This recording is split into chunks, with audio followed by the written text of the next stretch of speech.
Good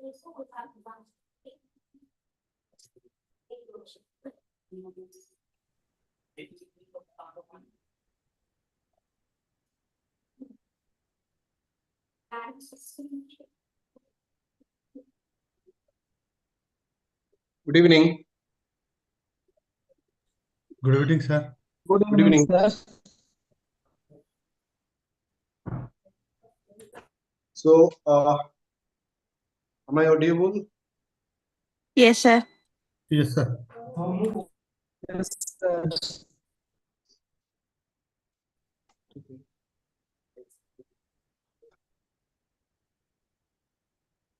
Okay. Any doubt if you have? You may ask. Any doubt? Because we'll start the class after 2 to 3, 4 minutes. If you have any doubt, then you can ask me. Yes.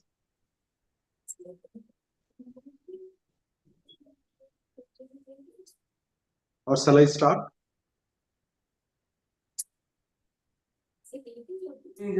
Please continue, sir. Okay. Okay. So, in the last class, what we have discussed, I'll just refresh the portion which I have discussed in my 1 or 2, 3, 4 classes. I defined what management is. We defined the management from functional aspects, from process aspects, okay, from objective aspects. Okay, management is a process where human and non-human resources work together. The human resources work together for the achievement of desired and common goal. Desired and common goal. So that is when we do or when we apply the concepts of management, when we fix certain objectives and certain target. At that point of time, we usually applied the process of management, and we also discuss the nature and characteristics of management. Management is a continuous process. That is one nature. We can say management is universally acceptable. How it is universally acceptable? See, if it is a small business unit, if it is a small business unit, then the process of management is applied. If it is a big unit, the process is also applied. So it is universally acceptable. Management creates employment opportunities. Management identifies the different process and the different functions of management. In that way, we also define management is maintaining the resources. We need to negotiate with people. We need to motivate the people. We need to fix the target. We need to empower people, and we need to develop a team. In that, we also define management. We also discuss the skills of a manager. What are the skills we have identified broadly? We discussed 6 or 7 skills. One skill is that conceptual skill, which relate to the individual's knowledge about the business, that is all about the inside and outside. So internal and external knowledge must be there, with which a manager can take decisions. If someone is in the high level, then the knowledge is diversified. If someone is lower level, then knowledge is required, but some other skills will become prominent or will act in a different way.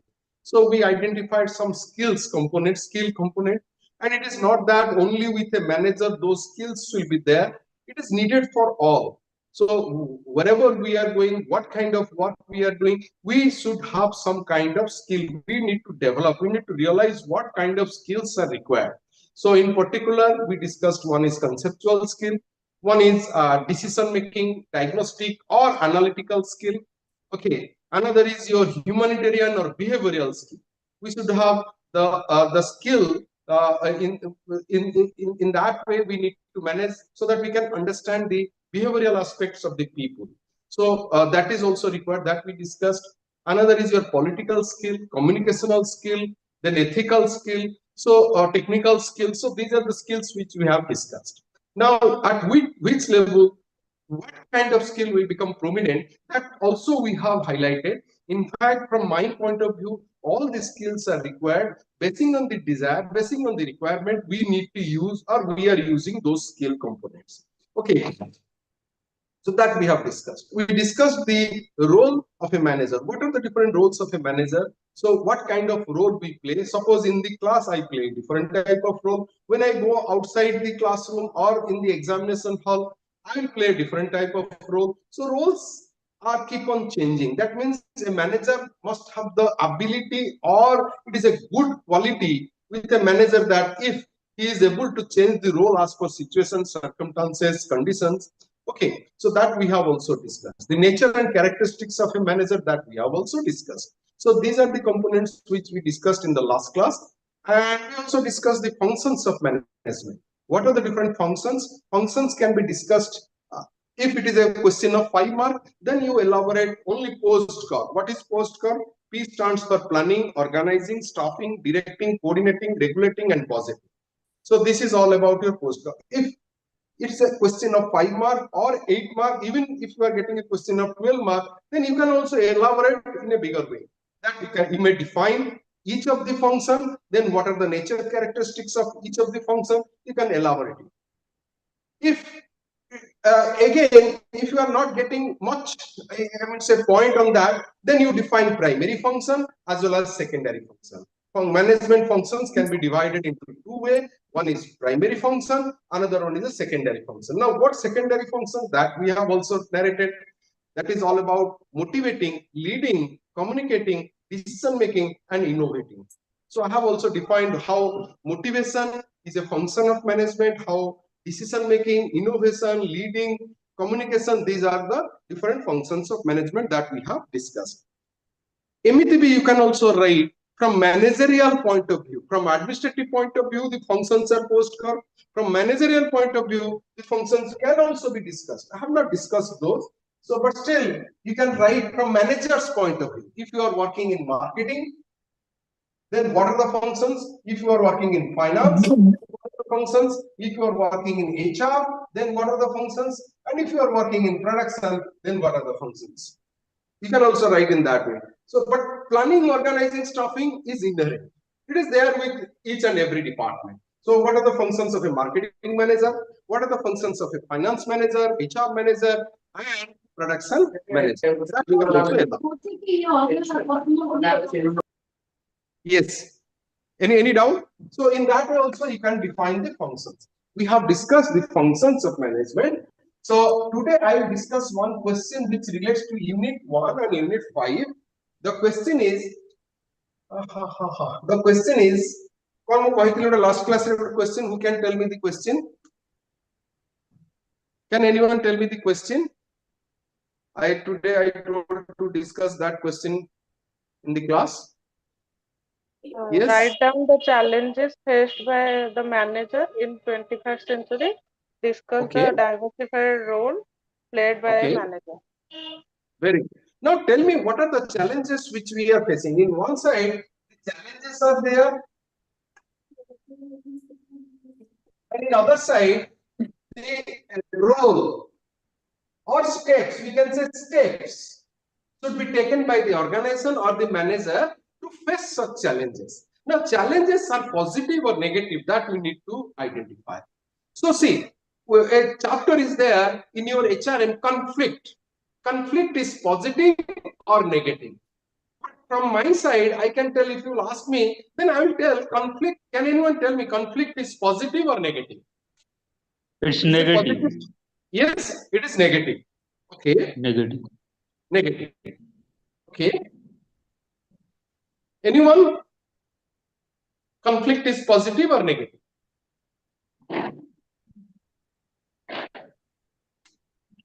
ये कहि परिबा ना ना केही कहिबेनी कोन करिछ कहिबेनी बोली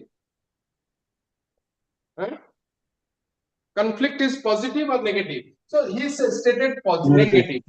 Okay, but conflict, you need to convert that conflict as a positive point. If you are able to convert it as a positive point, then you can do many things. You can expand your organizations, you can diversify, you can add new things, new methodology, new practices, new process can be added with that. So conflicts are positive to an extent, but beyond that, if that conflict will continue, then what will happen? It will go towards a negative approach. ମୁଁ ଏଠି ଗୋଟେ ଛୋଟ graph କରିବି, but still ତମମାନଙ୍କର ଏଟା ପଢା ହବ conflict resolution mechanism it is there. ତମମାନେ ଯୋଉମାନେ industrial relation ବା labor law ପଢିବ ସେଥିରେ ଦେଖିବ କି conflict industrial dispute act ଅଛି 1928 industrial dispute act ଭିତରେ conciliation, arbitration, adjudication, these are the mechanism with which we resolve the conflicts. Now here you see conflict, this O x axis, O y axis.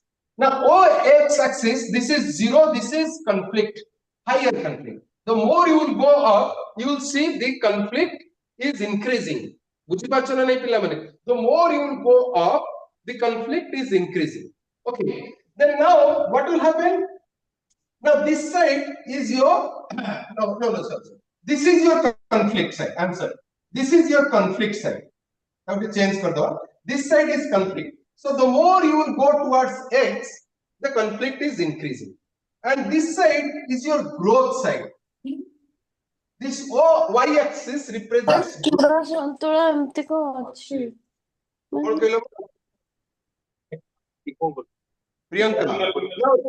now O x axis represents conflict, O y axis represents growth. Now the more you will go up, you will grow. The more you will go towards O x axis, the conflict is increasing. Now if I'm telling that conflict is now what extent that conflict I can take? Mute karo. Now to what extent the conflict I can take? It's a conflict by confusion, by stress. That also depends my upbringing. That also depends my social, biological, economical, mental ability. On that ground, I am able to bear that kind of stress level. Now see, organism always identifies conflicts as a positive side. Now conflict is increasing and you are growing. You are growing. You are growing. Now at a point, this is the maximum level. Now at a point, if you hit this point, from that point, you will come down. You will not grow because this side conflict is increasing. So conflict increasing. But at a point, you will never grow. So this side, if you are taking it positive, then this side is your growth, expansion, diversification, enlargement. So all the positive is there. Research and development is there.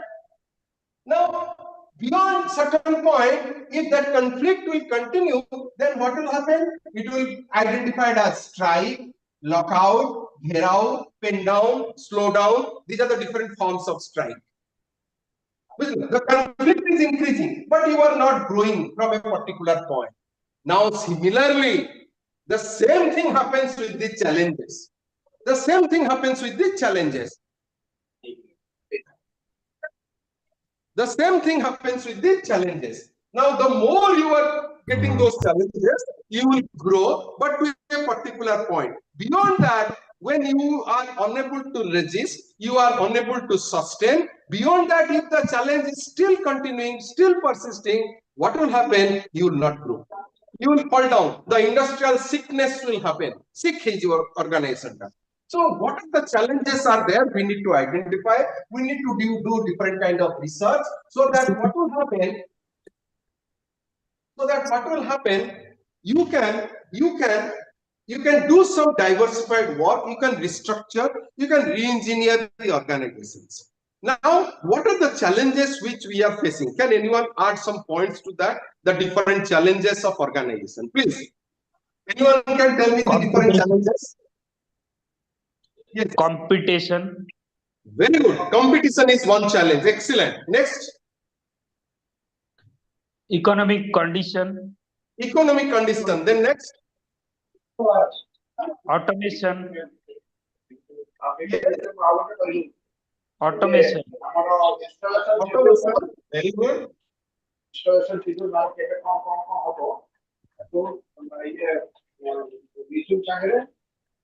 Yes. Upgradation of product. You can add. Upgradation of product quality. Yes. Upgradation of product quality. Okay, upgradation of product quality. Okay. Someone was added the point competition, economic challenge, automation. What other points? Please add. Market price and Manpower, sir. Hmm. Manpower. market price. Manpower requirement. Okay. Quality raw material. Market. The price of the Market. product. Okay. Quality raw material. Quality of raw material.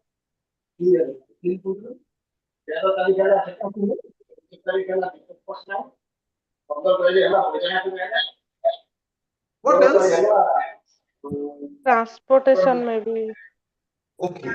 Now, if we discuss, then you will get n number of challenges. In every step, you are getting challenges. In every step, you are getting some kind of hurdles.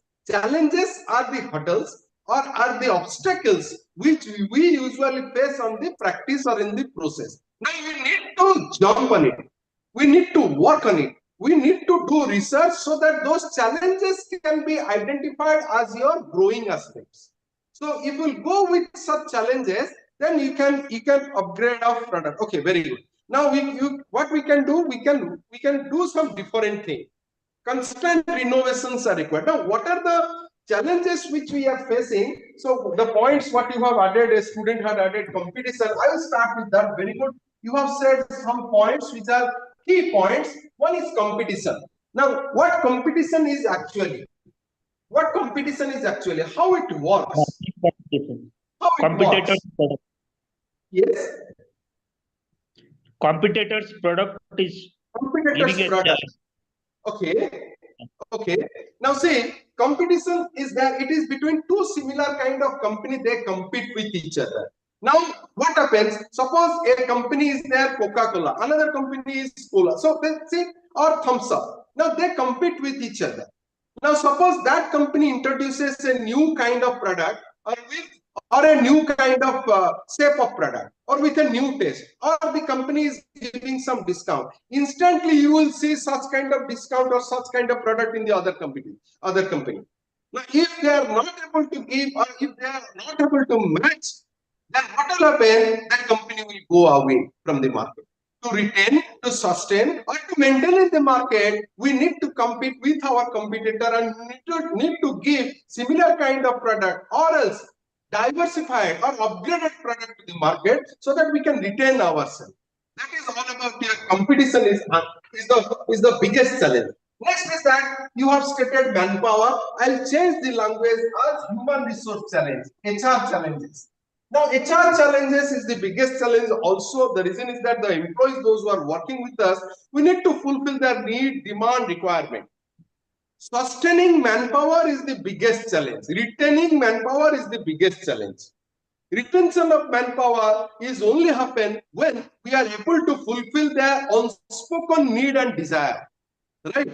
Now, that is how the people can be retained. The quality people or the manpower or the mundo taku rakhiba. Mundo means the skill.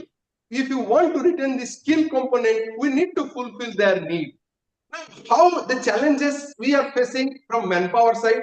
One is that the wages or remunerations or promotion, or we can say different kind of quality of work life. Okay, total quality management. Okay, different aspects we need to adopt. You must have read the different components of HR. Can anyone tell me the functions of HR department? What are the different functions of HR department? Yes. Planning, primary function and secondary function. Okay. In primary planning, organizing. Okay.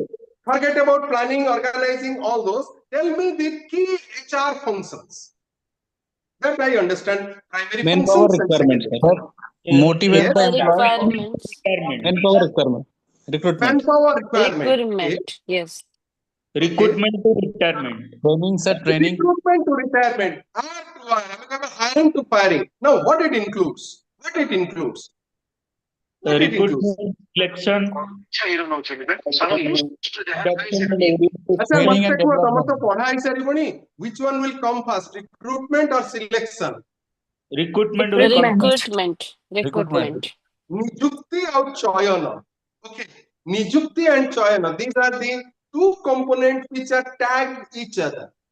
So what it includes: recruitment, selection, training, orientation, induction, performance appraisal, welfare, and motivating, potential appraisal, industrial relation, gratuity, EPF, BSI. Now see, after death also, after retirement also, we give services. So we, the HR department, gives services. So the services of the HR department is infinite. Now the services is infinite, so as the challenges are also infinite. So we need to serve the people, those who are working with us in a systematic manner, so that their desire can be fulfilled and they will continue with us. So they will, two things are there. One is satisfaction and motivation. Both the needs are to be fulfilled. Motivation re different theories of motivation. Abraham Harold Maslow's theory, Frederick Herbert theory, theory X, theory Y, ERG theory, expectancy, relatedness, and growth. Okay, so when you read those theory, really mu kochi tammane HR concept taku bhalo se bujibo. Mu janini kete dur tammane buji paribo class re, but read those. At least you can become a good manager. You can work with the people if you are able to understand those theories. Emti khali parikha pai don't read those theories. Okay, but in practice we must be doing that. But when you will read that theory and you will understand that theory and you will start applying that theory in your workplace, then you will become a very good manager. You may not realize, you may not recognize your changes. Your people or your subordinate or your supervisor may realize it. Oh, se badhiya bhabare handle kala. You may not realize it. Tame koi par nahi to mu kichi basic kichi karini. But ultimately, if you will read that, if you will understand, what will happen? Those things will happen automatically. You will behave in the manner what the theory says. Now, what are the different challenges which we are Can you again explain organizing? the theory's name? Yes, Sir, can you repeat the theory's name again? theories. So the syllabus re achi. Maslow's theory, Maslow's need hierarchy theory. So say Maslow कहले, Abraham Harold Maslow ଗୋଟେ need hierarchy कहले. One is basic need, then security need, then social need, then esteem need, then actualization need. से पांचटा need को identify कले. But हम अर्थशास्त्र कहूची धर्म अर्थ काम मोक्ष बहु पूर्वरु से theory उडा काम पाखरे अछि. But we are reading the Maslow's theory. We have forgotten the theory. Amar jo Veda Purana jo theory lekha hai, we have forgotten it. But still, read Maslow's theory, read Herzberg theory. This theory पढ़ी देले तमर देखियो सब theory तम मन रहि जिवो. जदि देखिया टाइम केतले पाइबो तम सार भी अछंती पढिया पे देखिबा केतले चांस मिलले I will try to discuss those theories. Now what is that? Competition. Okay, तमे दीटा theory मन रखो, Maslow's theory और Herzberg theory. Please read those two theories. These theories are in OB, organizational behavior, in unit 3 I hope, or unit 4 it is there. Now block 3 or 4. Now competition and HR challenges. Then next is your say jo pilati kahila automation. I will not write automation. Now automation is also outdated. Technologies are of 3 types. Upgradation. Upgradation. Okay, technologies are of 3 types. One type of technology is your manual. What a manual techniques of doing the thing. Techniques of doing the thing. One is manual. Another is Semi-automatic. mechanized. Then Manual is automatic. there, mechanized is there, and the third one is automatic. Now, what manual is? Manual is where the manpower strength is involved more. तमे suppose देखिबो कि ए जो traffic post रे पूरे traffic inspector बसी कि manually control करछि. He is managing it manually. The traffic. So that is manual technology. देखिबो कि गोटे रेड फ्लैग ग्रीन फ्लैग देखे कि manually manage करछि. That is manual. Then another is that mechanized. Manual कम but machine use is more. देखिबो जे level crossing लोकटे train पुली एमती ये करूछि. So that is mechanized. But now we are in the era, not also in automation. Automation ame na uni. Ame patwan nua era ko asi gale, that is AI, artificial intelligence ko pade asile. It is a challenge in front of us. Automation, everything is there automatically happening. So kon hochi na traffic post re manual nai, mechanized nai, automatic green light, red light, orange light is moving. 10টা রাতে 10:30 বেলକୁ automatic ସବୁ ଜାଗା orange ଦବ ଦବ. So that is what automations are there. But nowadays we are not in the position of introducing automation, rather we are in the position of AI, artificial intelligence. So that is the biggest challenge in front of us. So we need to work accordingly so that what will happen, we can face the challenges, we can face the unforeseen challenges, right? Now these are the different challenges. One is competition, HR challenge, artificial intelligence. Another Then is the globalization. it will come. Very good. You are telling my points. Need of the market. Now, need of the market. Now, what are the need of the market? We need to give the product as per the need and requirement of the market, need and requirement of the user. Right? If you are able to provide, if you are able to satisfy the need, then what will happen? You can retain in the market, you can sustain in the market. But the needs are keep on changing. The needs of the market is keep on changing. Now, if you are going, basically, bank are meant for the purpose of, we can say, giving loan or depositing of money. So bank now slowly bank has expanded its services. Loan टाको diversify कला.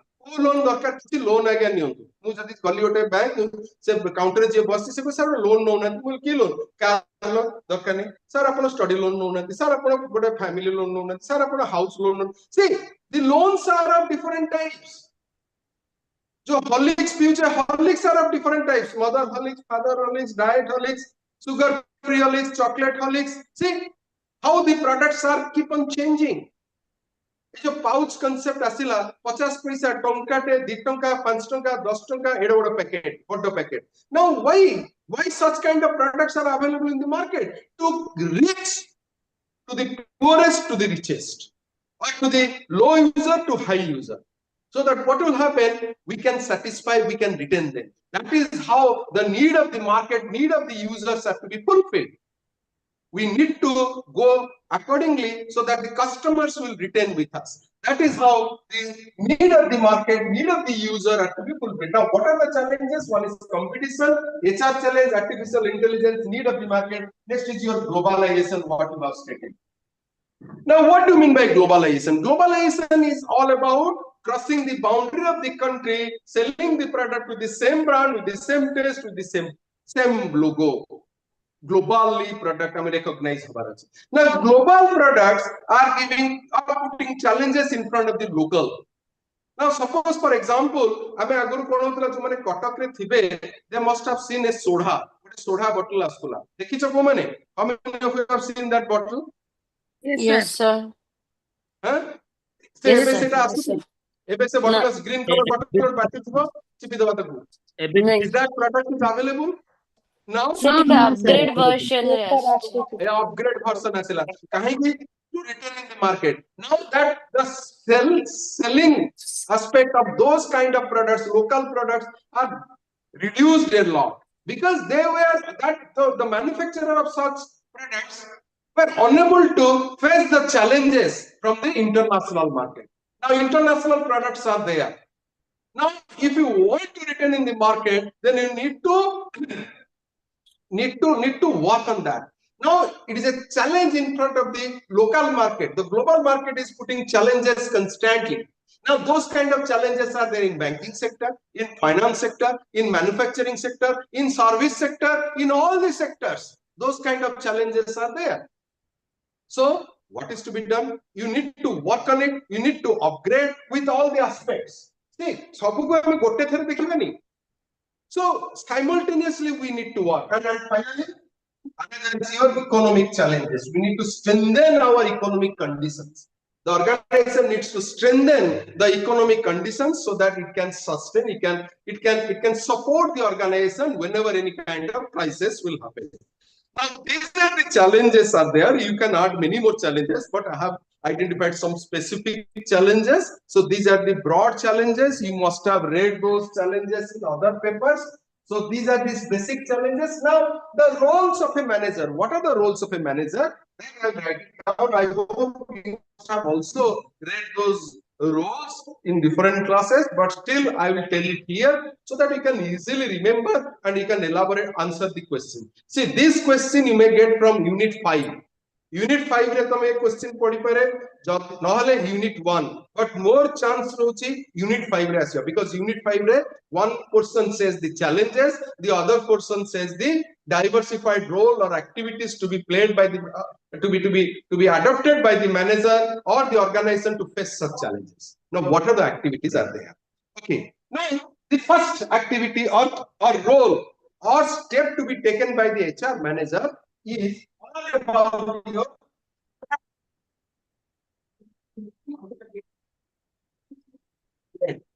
गोटे लिखि दउची तमे quickly लेख मु कहबा संगे संगे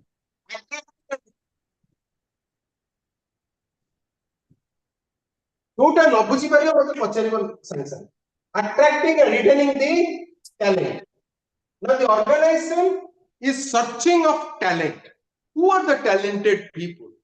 Now once we are able to identify the talented people, then organization will attract them so that they will join and the organization will try to retain them.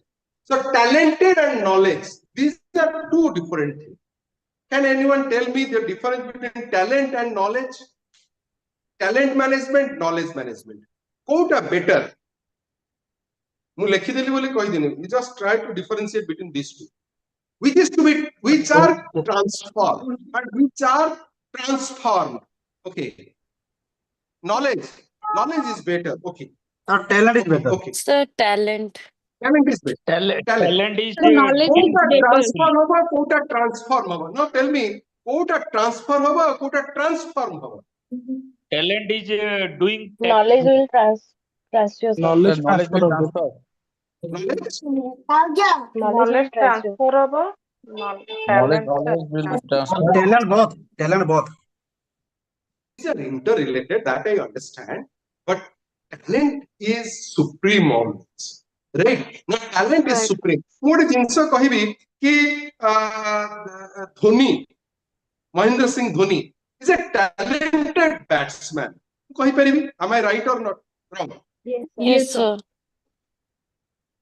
Mahendra Singh Dhoni is a talented bowler. No. Talented batsman, sir. Mahendra Singh Dhoni, batsman. Hmm. But he is not a talented bowler. Rather, he is a person who is having some knowledge on the bowling. Am I right or wrong? Yes, correct, sir. Yes, sir. Now, are you able to differentiate? Now, see, as a teacher, okay, that is okay. That is okay. You need to transform. I use two terms. So, what I am able to transfer? More talent, can I transfer? Yes, sir. Can I transfer my talent? No, sir. No, sir. No, Never. sir. Never. No, I sir, can no. only transfer the knowledge. Knowledge, I yes. cannot transfer the talent. Talent. Now you need to work on that. You need to work on that and you need to perform differently. How you will become a talented one? I can transfer my knowledge. But knowledge I am trying to transfer it. Then what you need to do, you need to transform yourself in a different version. Only then you can become a talented one. Suppose for example, mu tamko knowledge deli kemiti cha theory. बुझी पारलो ना नहीं तुमको चाटा केमती तैयारी हो मु तुमको चा तैयारी के सिख देखो एमती करिवु देख एया करिवु एमती टेक्निक अडॉप्ट करिवु. Now you have learned it. Now you have the knowledge how to prepare the tea. Once you are having the knowledge, can you become a talented tea maker? No, sir. Then when you will become a talented tea maker? When you will transform yourself, when you will try to do or try to prepare the tea in a different way. Dadar कौन कलो ठीक है किसी discuss कलो दादर ठीक है कौन कलो गुजराती पकेलो मोटका देलो ये कलो. When you start doing the work in that form, you will become a talented one. So talent is all depends on your own initiation, own innovation, own involvement, own interest. सब जगह I एठी के पड़े ऐसे. I innovation, involvement, interest. So when you will work on that, you can become a talented one. but jodi tame न kariba similar you will become a general kind of person, generic term he gala na se tamare jamar buddhi achi jani se, but he is not a talented, he is not a supreme person, right? So that is how we need to bhai gote point at samay gala attracting and retaining the talent is the biggest step.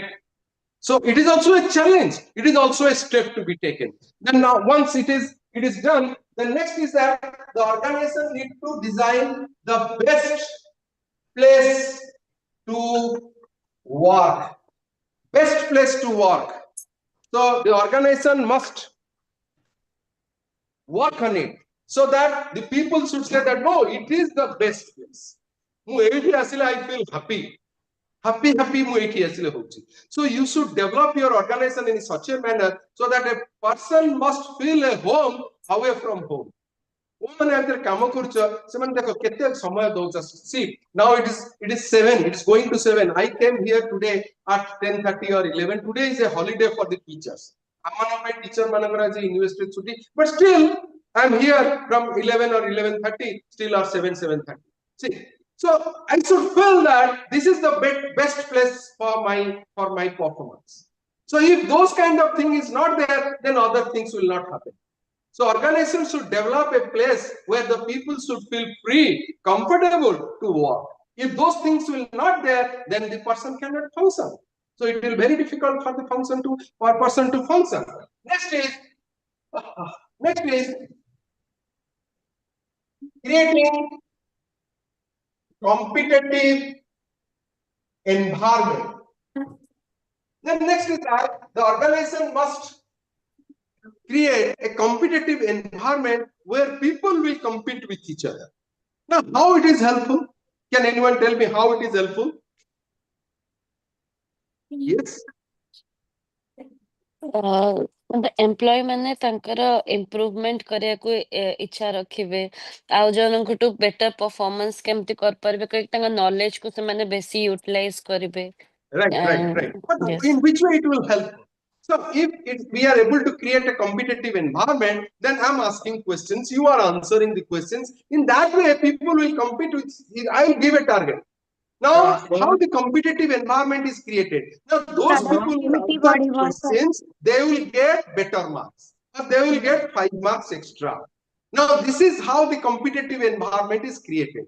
Now, when I'm able to creating competitive environment, then what will happen? Who are the skilled one? Who are the unskilled one? Who are the semi-skilled one? Who are the people those do not possess any kind of skill can be identified? That is one. Next is that to whom I will give more time, to whom I will give training program, who will lead, who can take additional responsibilities. See, gotiye point re kette jinso sura sabu bhi eti asbo lekhi. Now those will also come. So that is how the organization should create competitive environment to identify the skillful employees and can put those people in different positions with different places, with different responsibilities. Now that is another. The next is that developing team and individual. The organization should develop the team and individual through imparting training program. The training is a practice, is a process with which the individual as well as the team can be developed. Now, what we impart in case of training, what is the basic motive of training? Can anyone tell me? What is the basic objective of training? It is there in your HRM paper. What are the basic objective of training program? What happens in that? Basic. What a line. Sir, enhance the knowledge or motivate the employee? Enhancing the knowledge, motivating the employees. Okay. Yes. Become a skilled employee. Okay. Very good. What else? Skill development. Yes. Impart the skills. Skill development. Skill development. Okay. To enhance the productivity. Productivity. Very good. The behavior and attitude development. Very good. Behavior and attitude development. Now, tome jaha कहलो ता भितरे मु तीनटा जिंस बाहर कली. First is your skill. बुझिलो ना नहीं? दिसुची? Yes, sir. Skill. So skill component. Then next is your knowledge. I mean, skill development, knowledge development. Maximum training program ended with these two. And the third is that the attitude or the ability to deliver. जोटा में कहूचे will, last गोटे class में कहते skill and will. So you know the knowledge, you know the system, you know the practice, but if you do not have the attitude to deliver, केही तुमको करी परिबेनी काम. So what enthusiasticness, unmadana, utsaha, that is to be developed. Okay, to know how the company works. Okay, that improves. You should have the knowledge about the company practices. That is all about orientation and inductions. Program we conduct, socializing the employees, socializing the newcomers with the existing system, so that they should feel that this is the place where I can perform, where I can work, and where I can grow. And I can think of my career. Now, what is that? Skill, knowledge, and attitude. These are the three motive of the training program. Mane rahibo? Yes, sir. Sir, again. Yes, sir. Kaun? Sir, last line again. Sir, Skill. last line again. S stands for Skill. Skill. S stands for Skill. A stands for Knowledge. A Knowledge. stands for Ability. Attitude. Attitude. Sujit Kumar Acharya. Hmm. Mane rahila? Ji, sir. Wonderful, sir. Now, developing team and individual is the basic practice. We need to think of that. Now, you should have the approach. The employees should have the approach also to learn. Learning environment create karyaku padibo. So they will work on that. So bahut jinsa ta bhitar rahuchi. Then next, once we have attracted, we have thought of best place to work, creating competitive environment, developing team and individual. Now, next is encouraging participations. Now, what is that? What do you mean by encouraging participations? Can anyone tell me? Quickly. Annual Sir, sports. employee man. Sir, annual sports. Encourage kariba. Now, Sir, employee mananku encourage kariba to बेकार किसी ने भूल आओके In a company or work cultural. Participation in the decision making. wrong, complete wrong. Okay, Sir, incentive. Award. Sir, reward. Giving Yes. some rewards. Giving some rewards To implement for incentive. encourage. बेकार wrong. Okay, To implement incentive. incentives process to enhance, encourage Wrong. participation.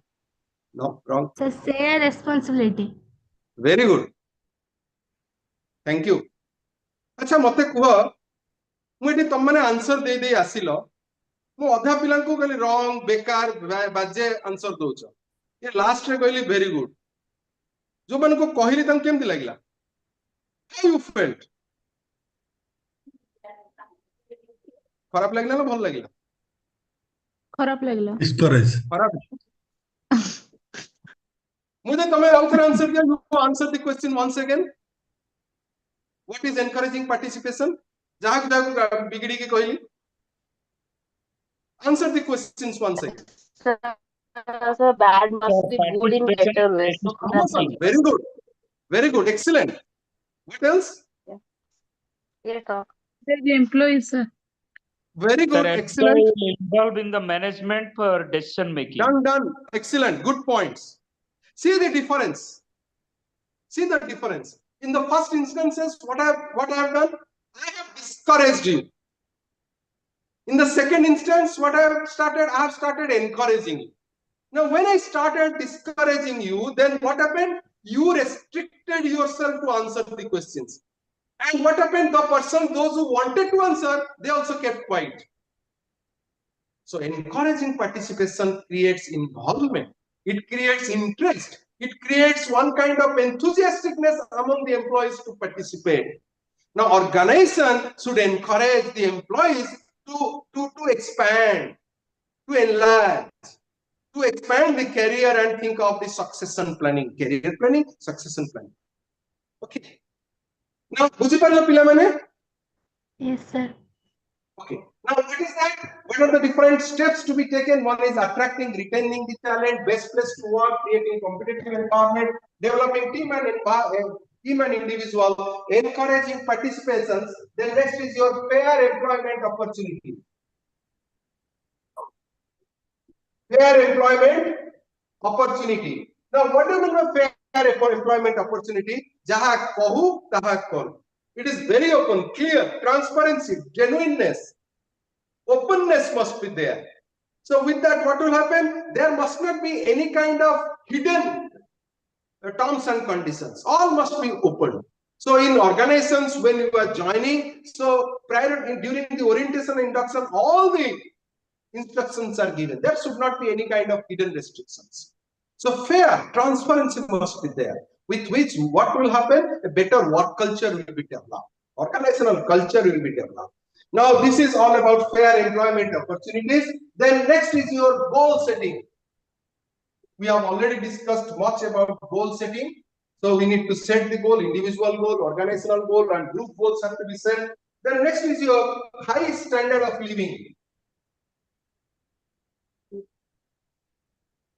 So high standard of living. So that is also there, because quality of work life, we know, total quality management, we know. So high standard of living also a point which encourages the participation.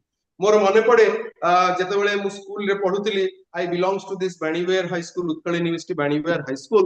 सो आमर कोन हितला ना Odia medium school रे सेतेबेले आमे सब एमती आमर एते restriction shirt pant रे नथाय, टाई नथला, बैग खंडे बाक्स खंडे धरि जाउ. We went to a school, it is English medium school, where we had participated one event, and you cannot imagine our school stood first. But initially when we entered, we saw their dressing code, their dressing sense. So that in fact made us demoralized us a lot. So we saw their dress code, we saw how they are speaking. See, so that is what, from if you will compare the standard of living of that school and our school, we degraded ourselves from our side. So that impacts the employees' enthusiasticness also. So high standard of living will also work a lot, with which we feel that we are in a better position or better place. The next is your innovation and initiations.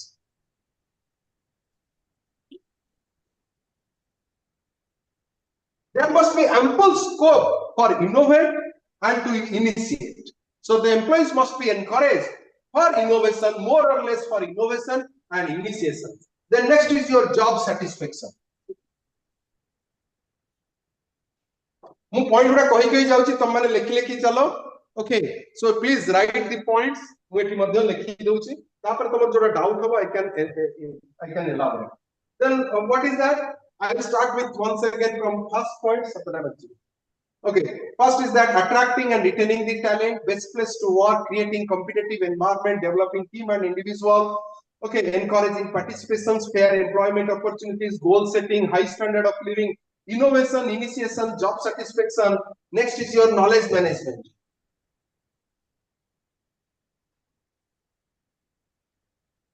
Knowledge management, so that they can transform themselves. Next is your liberalization. Liberalizing the employees. That means the organization should create a scope for expansion. Freedom. Liberalization is all about giving freedom to the employees so that they can take the decisions. Otherwise, it is known as autonomy. Autonomy must be given to the employees. Then next is your motivation.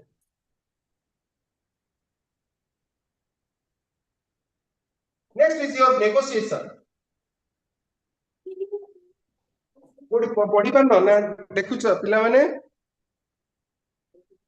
देखा जाउनी पढ़ी होनी देखा line टिके पडुची संगे संगे sir कहि के केवटू हमलानी कहि बेले आपन को हैंडराइटिंग टी पढ़ी होनी मो हैंडराइटिंग मु बेले लिखि पढ़ी पारे तमे कोन पढ़िबो मो फास्ट क्लास ते भाबितली कहि बेले टिके रहि गेली पढ़ी परनी मु सर डॉक्टर हैंडराइटिंग सर पढ़ियो जी सर पढ़ियो सर तिनिटा कांसेप्ट भावना, that is thought, then jojona, that is planning, then nispati, that is decision.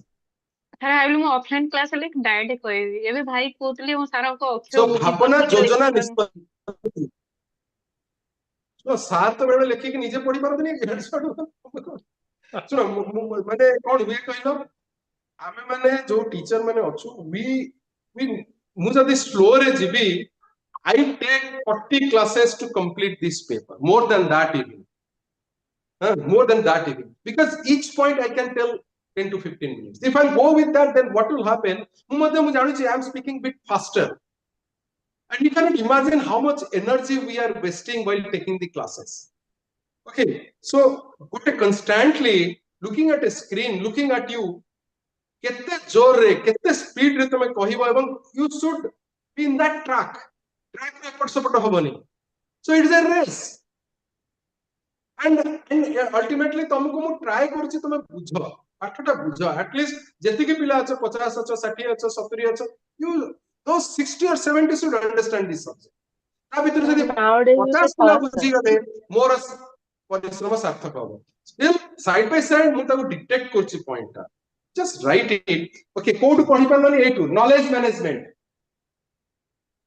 next is liberalization so तुमको मु liberalize करिची बुझिलो कि केमिति ना तुमको मु करछि तमे फ्रीडम देछि तमे कथा को मु तुमको ब्लॉक करिनी बुझछो ना नहीं अरे गेटिव पॉइंट मु तुमको जदी रेस्ट्रिक्ट कर देबी कहया पे तमे कहबो म्यूट करना है म्यूट करिनी सो मु समस्त को अनम्यूट रखिछि so you can speak you can discuss so liberalisation leads to हमें कहछे कि कलेक्टिव बार्गेनिंग तमर कांसेप्ट अछि पढिबो workers participatory management these are the outcome of liberalisation okay so liberalization is not freedom liberalization is flexible boundary must be there certain liberal marking kari that means certain upar niche kariki pass kare debi so that is what liberalization it is not that तुम पूरा open mark कर दिया it is never like that so liberalization is somehow related to freedom but a flexible boundary must be there so that what will happen you can go up or down in that way you can move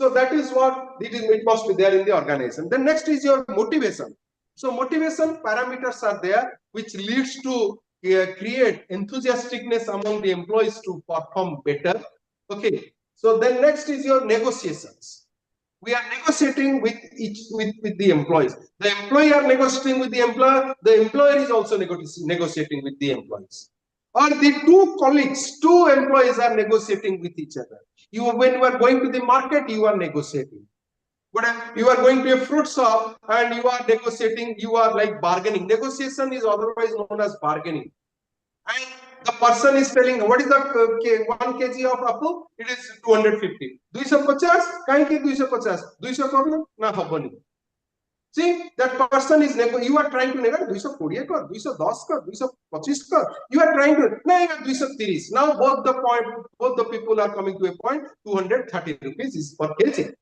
so I will take 3 kgs. So this is how the negotiations are done. Now it is a lifelong process. तमे मो से तो negotiate करछो मु तम से तो negotiate कर तमे तम family रे तम भाई रे तम भौनी रे तम parents से समस्त negotiate करछो. So the world is moving with negotiations. The world is moving with negotiations. So that is how it is done in also management. Then next is your optimum utilization of resources.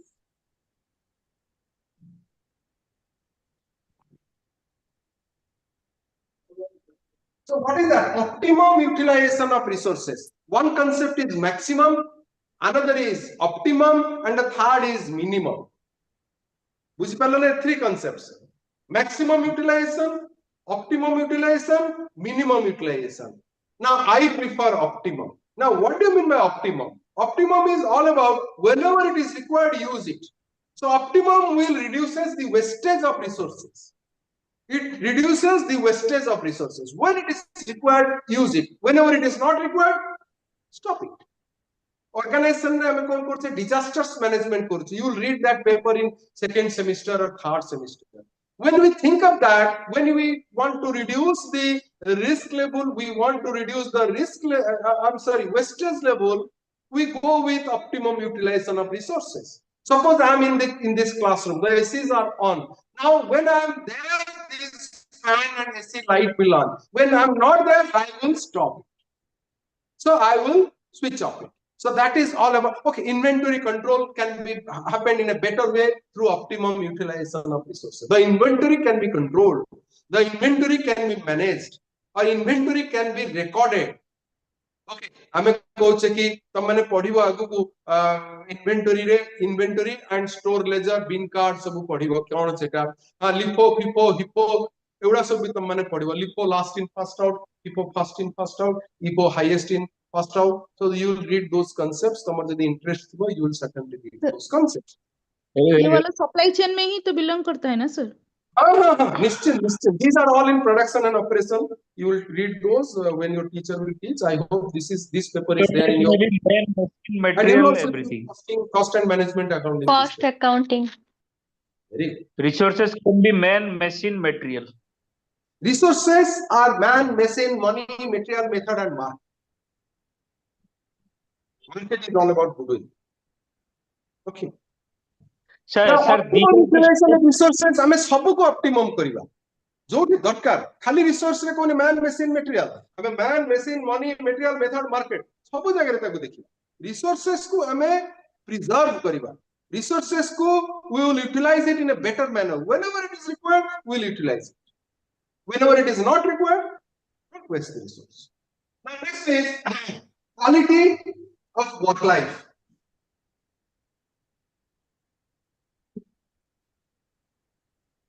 तुम मैंने जानी थी quality work life balance पढ़ी को माने what do you mean by work life balance sir after work our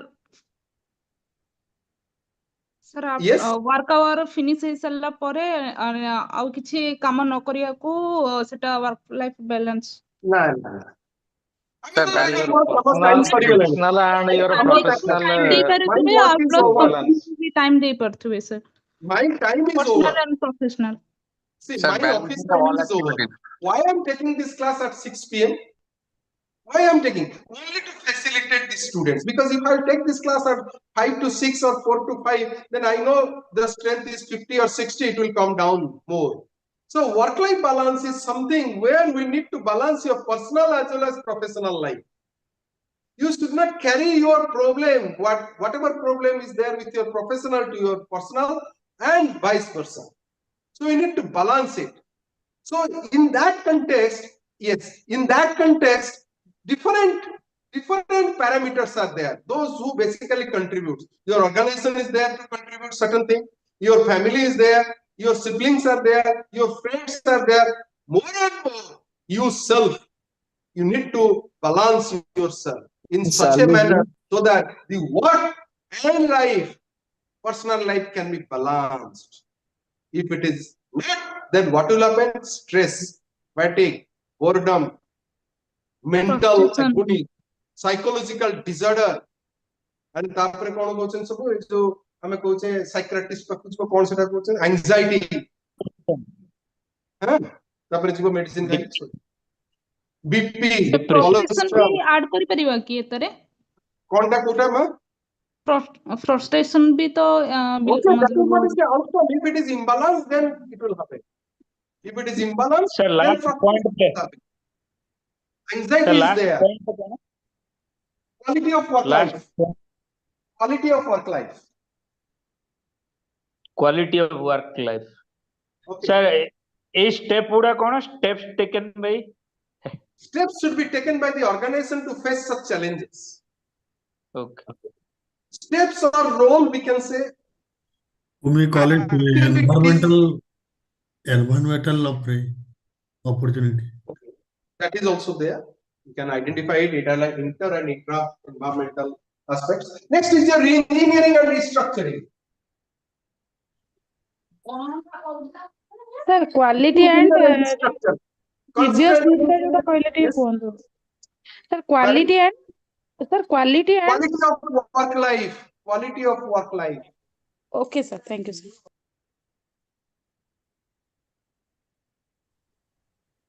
Re-engineering and restructuring. So we need to go with re-engineering instead of implementation of full change.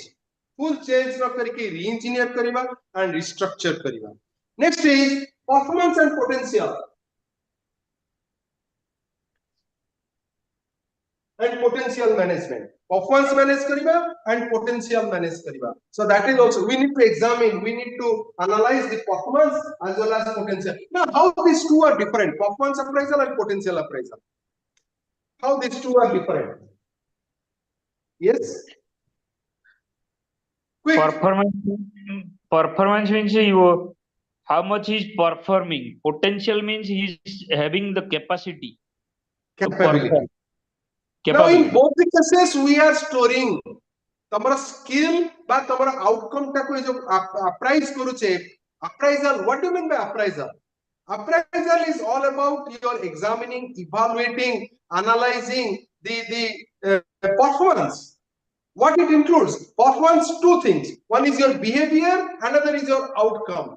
Examining, analyzing, it is a continuous process.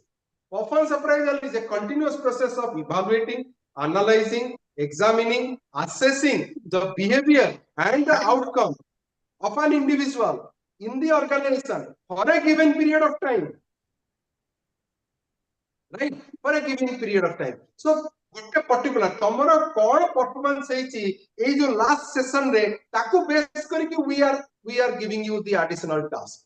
What you have done 10 years back on that ground, we are not assigning you tasks. On the recent past, what you have done. So performance is to be appraised and potentials are to be appraised. Then next is your task target. Then next is your task and target. Task and target are to be assigned. Then next is your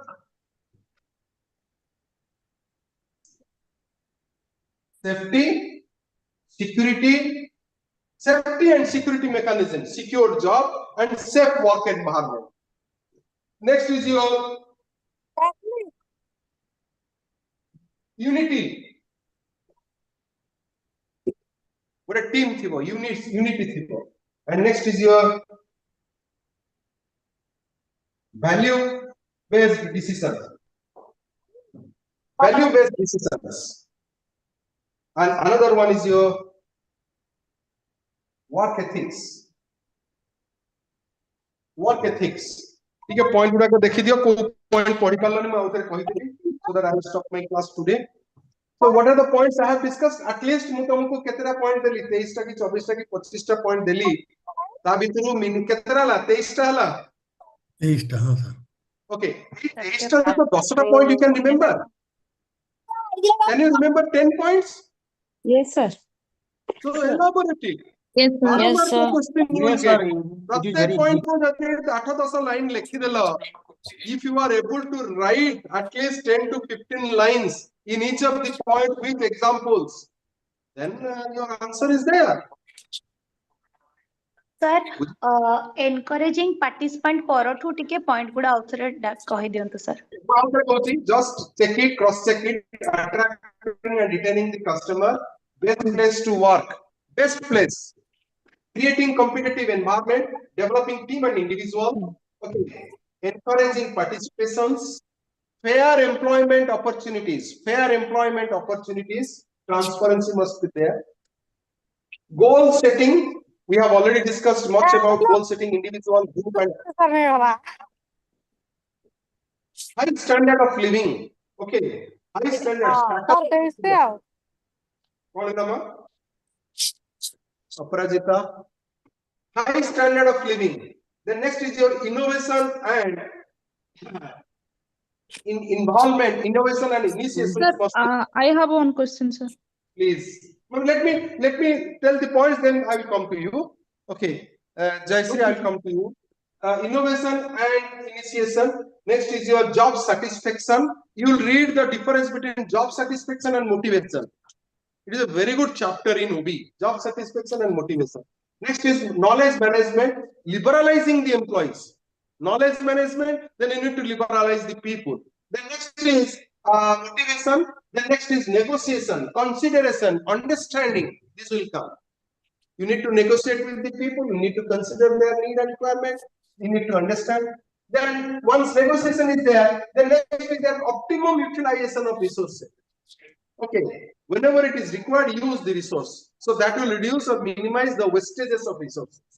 Then next is your quality of work life. We need to think of quality of work life so that the people can balance their work and professional and personal, both. Because both are required, both are desired, both are essential. Next is your re-engineering and restructuring. Next is your performance and potential appraisal. Task target must be there. Next is your safety and security. Unity, value-based decision, safety, security, unity, value-based decision, and the last one is your work ethics.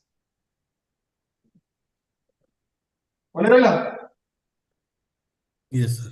Sir, এটা question কোন আসছে What পারে? is the question? Can you again repeat, sir? question কেমতি আছে? Question is that what are the challenges in the 21st century the organizations are facing? Now, what steps, diversified steps are taken or role played by the manager in the 21st century? Okay, this question you may get from Unit 5. Sir, I'll repeat. What are the challenges and what are the steps? Sir, can you again repeat, sir? What are the challenges faced by the manager in the 21st century? What are the challenges faced by the manager in the 21st century? I hope you have written it. The next is your, what are the steps to be taken to face such challenges, or the role of a manager in the 21st century?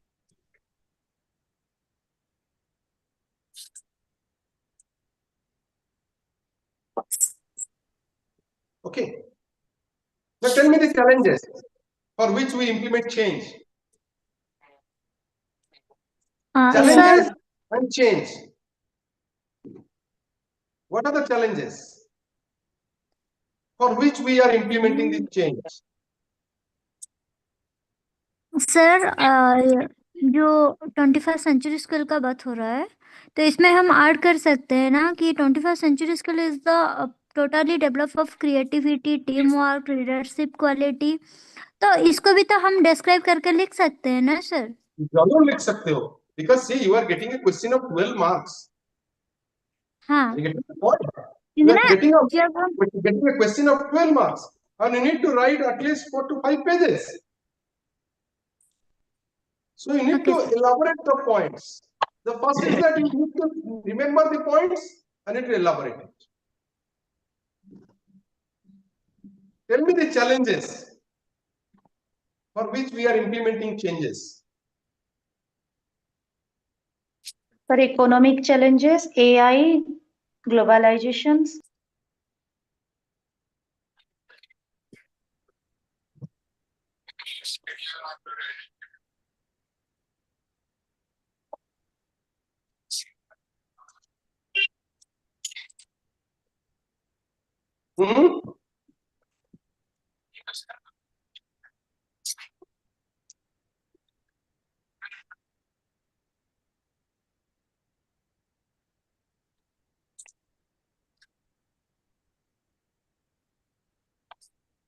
What are the challenges?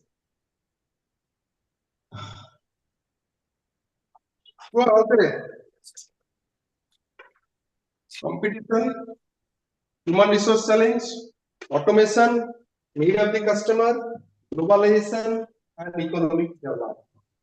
Manuela.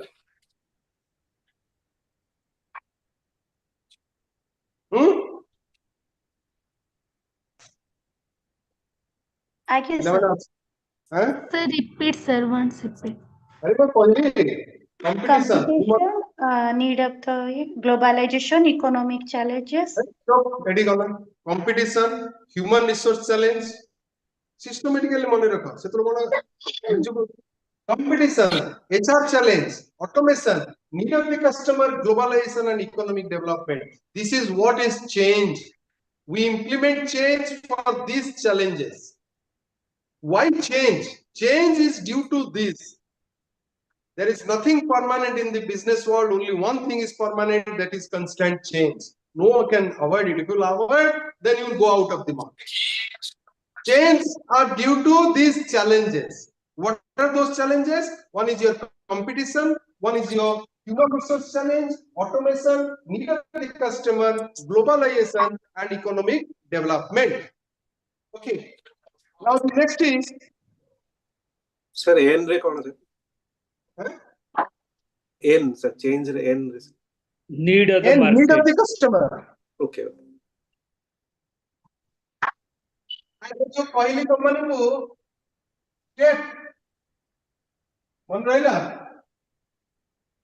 ଆଜ୍ଞା sir ताको जो 1 2 3 4 करथिला ताको A B C D करके W जाई कर दियो कौन attracting retaining the customer employees talent best place to work creating competitive environment developing team and individual encouraging participation fair employment goal setting high standard of living innovation initiation J job satisfaction knowledge management motivation मन रहिबो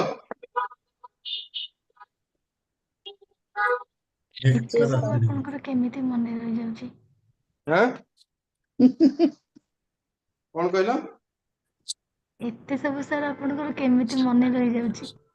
sir ପୁଣି ଆପଣ ଏତେ ଜଲ୍ଦି କହି ନଉଛନ୍ତି ସେ କିଛି कौन ବୁଝି କରିବା next sir ଆସିଲେଣି। This is called ଆପଣ ଟିକେ ସ୍ଲୋ ଆଉ ଟିକେ ସ୍ଲୋ କଲେ ହେଇଯିବ ବହୁତ ଜଲ୍ଦି କହି ନଉଛନ୍ତି। कौन कहला करो time is short and we need to read a lot समय बहुत ଆଜ୍ଞା कम ଅଛି so I am moving it faster so if you not move faster then you cannot complete the paper Dustin and Vishnu sir are in. Vishnu sir, are you there? ଆସିଲେଣି। Vishnu sir, ହଁ sir କେତେବେଳୁ ଆସିଲେଣି? I କହିବ ମୁଁ ଅଛି sir sir mute ମାରିକି ଠିକ ଅଛି sorry mobile এই period টা blank ଅଛି ବୋଲି okay I'm leaving now ଆଜ୍ଞା Thank you, sir. Thank you, sir.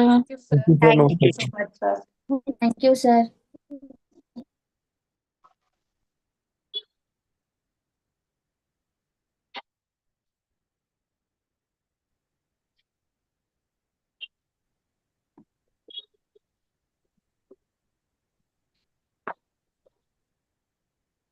ఇది అయిపోయింది financial management.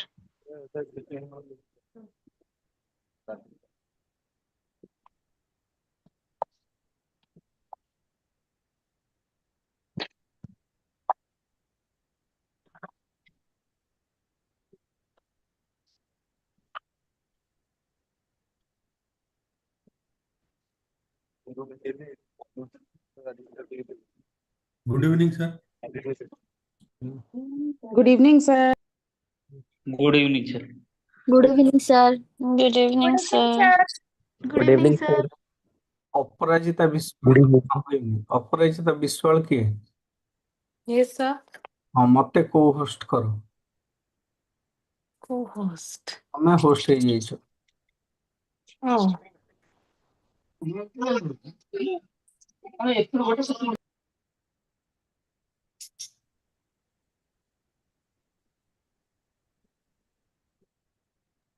Sir, how to do that? you are the host now ठीक है किस करिया दरकार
नहीं मेरा वॉइस आ रहा है Yes, sir.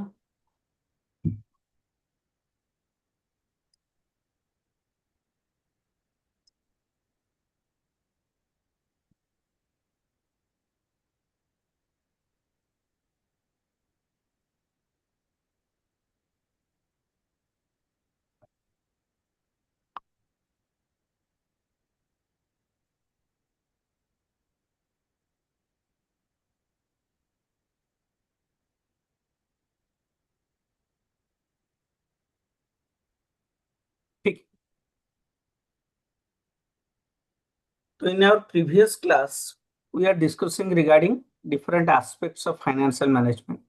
First, we have discussed regarding what is financial management. We have discussed it is the management of financial resources of an organization. In the next class, we have discussed regarding the important decisions taken under financial management. The decisions are three. One is financing decision, another is investment decision, another is dividend decision. Financing decision is also known as capital structure decision. It's all about deciding the debt equity mix. Second is investment decision. It is the decision of application of funds, use of funds. The funds can be used either in fixed assets or current assets. Fixed assets are required for establishing the business. Current assets are required for running the business. The decision regarding investment in fixed asset is known as capital budgeting decision. The decision regarding investment in current asset is known as working capital decision. Next, we have discussed regarding dividend decision. It is the decision regarding allocation of profit between dividend and retained earning. It's a decision regarding two important ratios, payout ratio and retention ratio. We have already discussed those concepts. Next, we have discussed regarding cost and type of cost. Cost are of fixed cost and variable cost. On the basis of cost, a analysis we have done that is known as leverage analysis. Leverage arises due to existence of fixed cost. Fixed cost may be of two types, fixed operating cost and fixed financing cost. Fixed operating costs are depreciation, salary, insurance, rates, etc. And fixed financing cost is interest. Due to the existence of fixed operating cost, operating leverage arises. Operating leverage measures the operating risk of the business. Next, we have discussed regarding financial leverage. It arises due to existence of fixed financing cost, that is interest. You pay interest when you take loan. So if a business does not take loan, it does not have any financial leverage. If a business has both fixed operating cost as well as fixed financing cost, the leverage effect is multiplied. That is known as combined leverage. Combined leverage is equal to operating leverage into financial leverage. And we have solved a problem on the basis of that. So in our last class, we have discussed up to this. In today's class, we'll discuss a concept known as cost of capital. Capital is the amount of money invested in the business. The source of capital are two, own fund and a loan fund. Own fund is known as equity and a loan fund is known as debt. Equity has its own cost, debt has its own cost. And we make a mixture of debt and equity. So we have to find out the overall cost of the entire business. That is known as cost of capital or overall cost of capital. Overall cost of capital is the cost of the entire funds invested in a business. Suppose you start your business with the entirely loan fund and you pay interest of 10%. So 10% is your cost of capital because you obtain funds at 10%. But along with 10%, you obtain equity capital. Equity capital has a cost. Equity capital has a cost more than the cost of debt. We have told. We have discussed. Cost of equity is greater than cost of debt. cost of debt is 10%, suppose. Cost of equity is 14%. So what is the overall cost of capital? 10 plus 14 by 2. 10 plus 14 is equal to 24 by 2, 12%. This is overall cost of capital. It is the average of cost of debt and cost of equity. But this average is correct if we use 50% debt, 50% equity.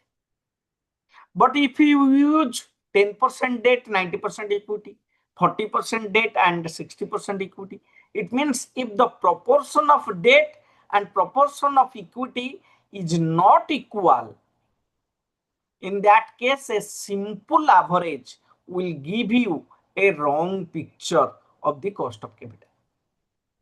In that case, we have to find out the weighted average, a new concept.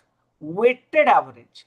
Weighted average is something which takes into account the proportion of investment. How much debt you have used, how much equity you have used. If you have used 50-50, it's okay. Very simple. You add both these, cost of debt plus cost of equity by 2. That is cost of capital. But if the proportions are different, in that case, you have to find out cost of capital with the help of a separate type of average. That average is known as weighted average. It means while calculating cost of capital, we will use a concept that is known as weighted average. So this cost of capital is known as weighted average cost of capital. Weighted average cost of capital, symbolically WACC. Why it is known as WACC? Weighted average cost of capital. What is weighted average cost of capital? It means while calculating the cost of capital, we will use not simple average, but weighted average. Therefore, it is known as weighted average cost of capital. It is also called the cost of capital of the entire business. Therefore, it is known as overall cost of capital. Overall cost of capital. So, cost of capital is also known as overall cost of capital or weighted average cost of capital. So, we will discuss now how to calculate weighted average cost of capital. अच्छा, cost of capital जानने से हमारा फायदा क्या होगा? हमको पता चलेगा हमने बिजनेस में जो पैसा लगाया है उसका कॉस्ट कितना है.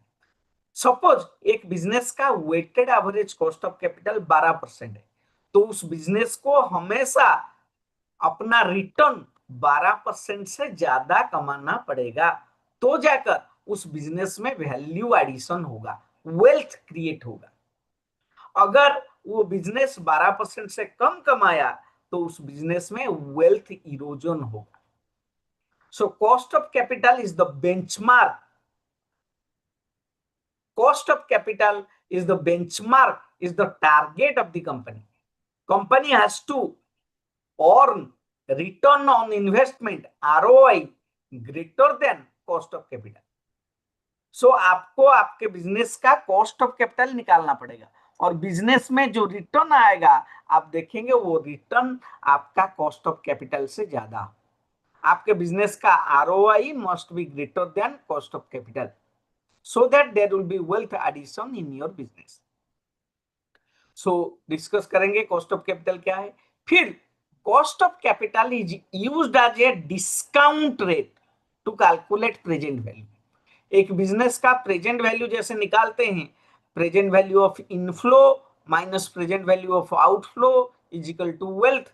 सो जो प्रेजेंट वैल्यू निकालने के लिए एक रेट ऑफ इंटरेस्ट चाहिए, इंटरेस्ट रेट चाहिए, वो इंटरेस्ट रेट बिजनेस का कॉस्ट ऑफ कैपिटल होता है. So cost of capital is the discount rate और required rate of the business. Cost of capital business का क्या होता है?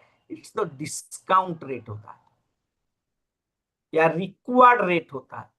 या बिजनेस को मिनिमम इतना चाहिए, इसलिए इसको मिनिमम रेट भी बोलते हैं, इतना मिनिमम कमाना पड़ेगा। Cost of capital is also known as the discount rate of the business. It is the required rate of return of the business. It is the minimum rate which a business must earn on its investment. So discuss करेंगे cost of capital. Cost of capital is the weighted average cost of individual source of capital. What is the definition of cost of capital? It is the weighted average. So cost of capital calculate करने के time में weighted average निकाला जाएगा, और ये weighted average किसका है? Individual source of capital का कॉस्ट का weighted average. What can be the source of capital? Source of capital मतलब पैसा कहां से आ सकता है। मैं बताया था पैसा दो जगह से आता है, एक होता है इक्विटी और एक होता है डेट। इक्विटी का मतलब क्या है? इक्विटी का मतलब है ओन फंड। डेट का मतलब क्या है? डेट का मतलब है लोन फंड। सो ओन फंड और लोन फंड दो फंड होता है, उससे पैसा आता है। अभी हम बात करेंगे जो ओन फंड से पैसा आता है वो दो तरह का पैसा आ सकता है। एक को बोलते हैं इक्विटी शेयर, एक को बोलते हैं प्रीफरेंस शेयर। तो इक्विटी से पैसा दो तरह का आ सकता है, इक्विटी शेयर और प्रीफरेंस शेयर। सो शेयर का मतलब क्या है? शेयर का मतलब capital of A company is divided into smaller and smaller part.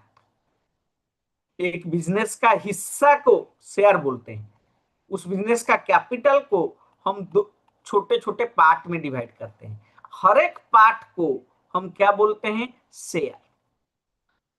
तुम किसी बिजनेस में शेयर खरीदे हो मतलब हिस्सा खरीदे हो, एक पार्ट खरीदे हो, किसका? कैपिटल का। इसका मतलब जो भी तुम शेयर खरीदते हो तुम उस बिजनेस का ओनर बनते हो, पूरा ओनर नहीं, पार्ट ओनर। तो जो ओनरशिप कैपिटल होता है या इक्विटी होता है वो दो तरह का होता है। एक को बोलते हैं इक्विटी शेयर और एक को बोलते हैं प्रेफरेंस शेयर। इक्विटी शेयर को बोलते हैं कॉमन शेयर या ordinary share. Equity share is also known as common share और ऑर्डिनरी शेयर। अगर आप किसी कंपनी का ऑर्डिनरी शेयर खरीदते हैं या इक्विटी शेयर खरीदते हैं या कॉमन शेयर खरीदते हैं, आपका दो फीचर होगा। पहला फीचर, आपको डिविडेंड मिलेगा, लेकिन कौन से रेट पर मिलेगा ये फिक्स नहीं है। What is dividend? Dividend is a part of profit distributed to share holder. Equity share holder का डिविडेंड फिक्स नहीं है, डिविडेंड इज नॉट फिक्स्ड।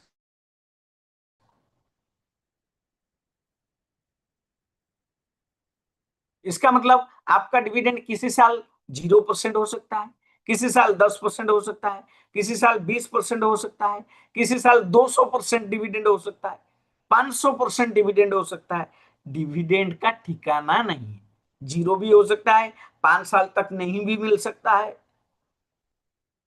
ये इक्विटी शेयर का है, जहां पर तुम प्योर ओनर, रियल ओनर बन जाते हो कंपनी का।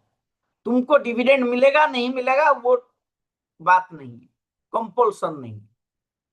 लेकिन तुम अगर प्रीफरेंस शेयर खरीदते हो, तुमको कंपनी बोलता है मैं तुमको फिक्स्ड रेट का डिविडेंड दूंगा। कौन सा रेट का डिविडेंड दूंगा? Fixed rate of dividend.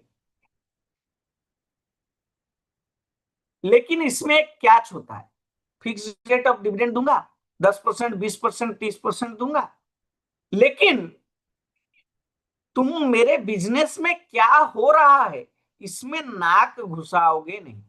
इसका मतलब बिजनेस में जो भी डिसीजन होता है तुम उसमें कुछ बोल नहीं सकते हो। You do not have any say in the business.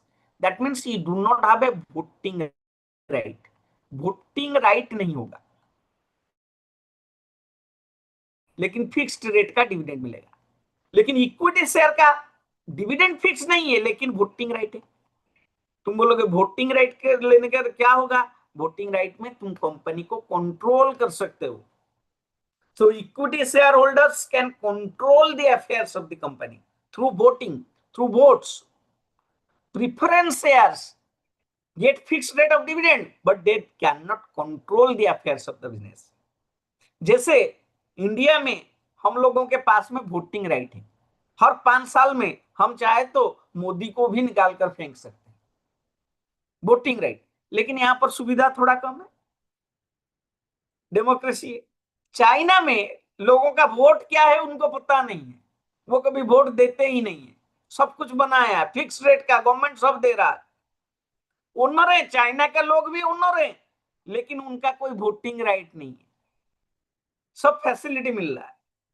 India के लोगों को फैसिलिटी थोड़ा कम है लेकिन वोटिंग राइट है। बात समझ में आ रहा है? तो जो भी, फिर और एक चीज है, preference share are normally redeemable in nature. Redeemable का मतलब क्या है? आप ओनर हैं, 30 साल का ओनर है, 30 साल बाद कंपनी आपको पैसा वापस करके निकालता, कल से वो ओनर नहीं रहे। These are some features of preference share. Normally इसका डिविडेंड परसेंटेज फिक्स होता है और ये रिडीमेबल होते हैं। नॉर्मली रिडीमेबल का मतलब एक फिक्स्ड लाइफ टाइम रहता है। आप ओनर है, 10 साल का ओनर है, 20 साल का ओनर है, 30 साल का ओनर है। जैसे हमारे यहाँ पर है ना लीज ओनर, उसी तरह से preference shares are less owner. लेकिन हम अगर परमानेंट जमीन खरीदते हैं, लीज प्रॉपर्टी नहीं खरीदते हैं, स्थितिवान प्लॉट खरीदते हो, मतलब जिंदगी भर का ओनर, वो इक्विटी शेयर्स है। सो एक कंपनी का रियल ओनर इक्विटी शेयर्स होते हैं। Preference shares are also owner, but they are a special type of owner who take fixed rate of dividend, who are redeemable in nature and who do not have any voting right. Equity shares are not redeemable. Company बंद होगा तो ये जाएंगे, नहीं तो नहीं जाएंगे। उनका डिविडेंड का फिक्स रेट नहीं है, लगेगा तो 5 नहीं तो 500। They are the real owner of the company. तो आप पैसा इक्विटी शेयर इशू करके उठा सकते हैं या प्रिफरेंस शेयर इशू करके उठा सकते हैं। अगर आप ओनरशिप रूट लिए, अगर लोन वाला रूट में जाएंगे, आपके पास 2 चॉइस। लोन लेंगे, कहां से लोन लेंगे? आप लोन एक बैंक या फाइनेंशियल इंस्टीट्यूशन या कोई फाइनेंसर से लोन लेंगे। अगर इस तरह का लोन लेते हैं 10 साल, 15 साल, 20 साल से बैंक के पास में जाकर लोन लेते हैं, उसको बोलते हैं टर्म लोन। क्या बोलते हैं? Term loan. सपोज आपको लोन चाहिए, कितना लोन? 50,000 करोड़। 50,000 करोड़ का लोन कौन सा बैंक तेरे को देगा? बोलेगा नहीं नहीं, इतना पैसा मैं नहीं दे सकता हूं। लेकिन आपको लोन चाहिए, बड़ा बिजनेस करना है, 50,000 करोड़ का लोन। तो 50,000 करोड़ का लोन तो कोई दे नहीं सकता है। तो बोलता है ठीक है, एक काम करता हूं, मेरे को तो पता है, मैं 50,000 करोड़ का लोन लिया, दिस इज लोन। ये लोन 50,000 करोड़ का छोटा छोटा छोटा छोटा छोटा छोटा पार्ट किया और ये पार्ट मार्केट में बेचा। कोई 1 पार्ट खरीदा, कोई 2 पार्ट खरीदा, कोई 3 पार्ट खरीदा, ऐसे छोटे छोटे पार्ट करके लोन बेचा।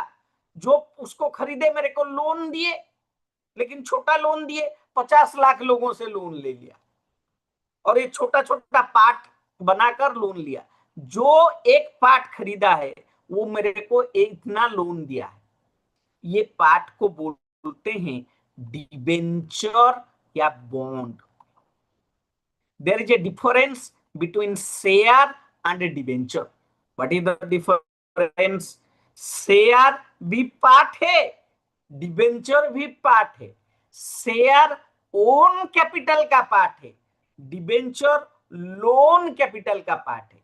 शेयर जो खरीदता है वो शेयर होल्डर होता है, वो ओनर होता है।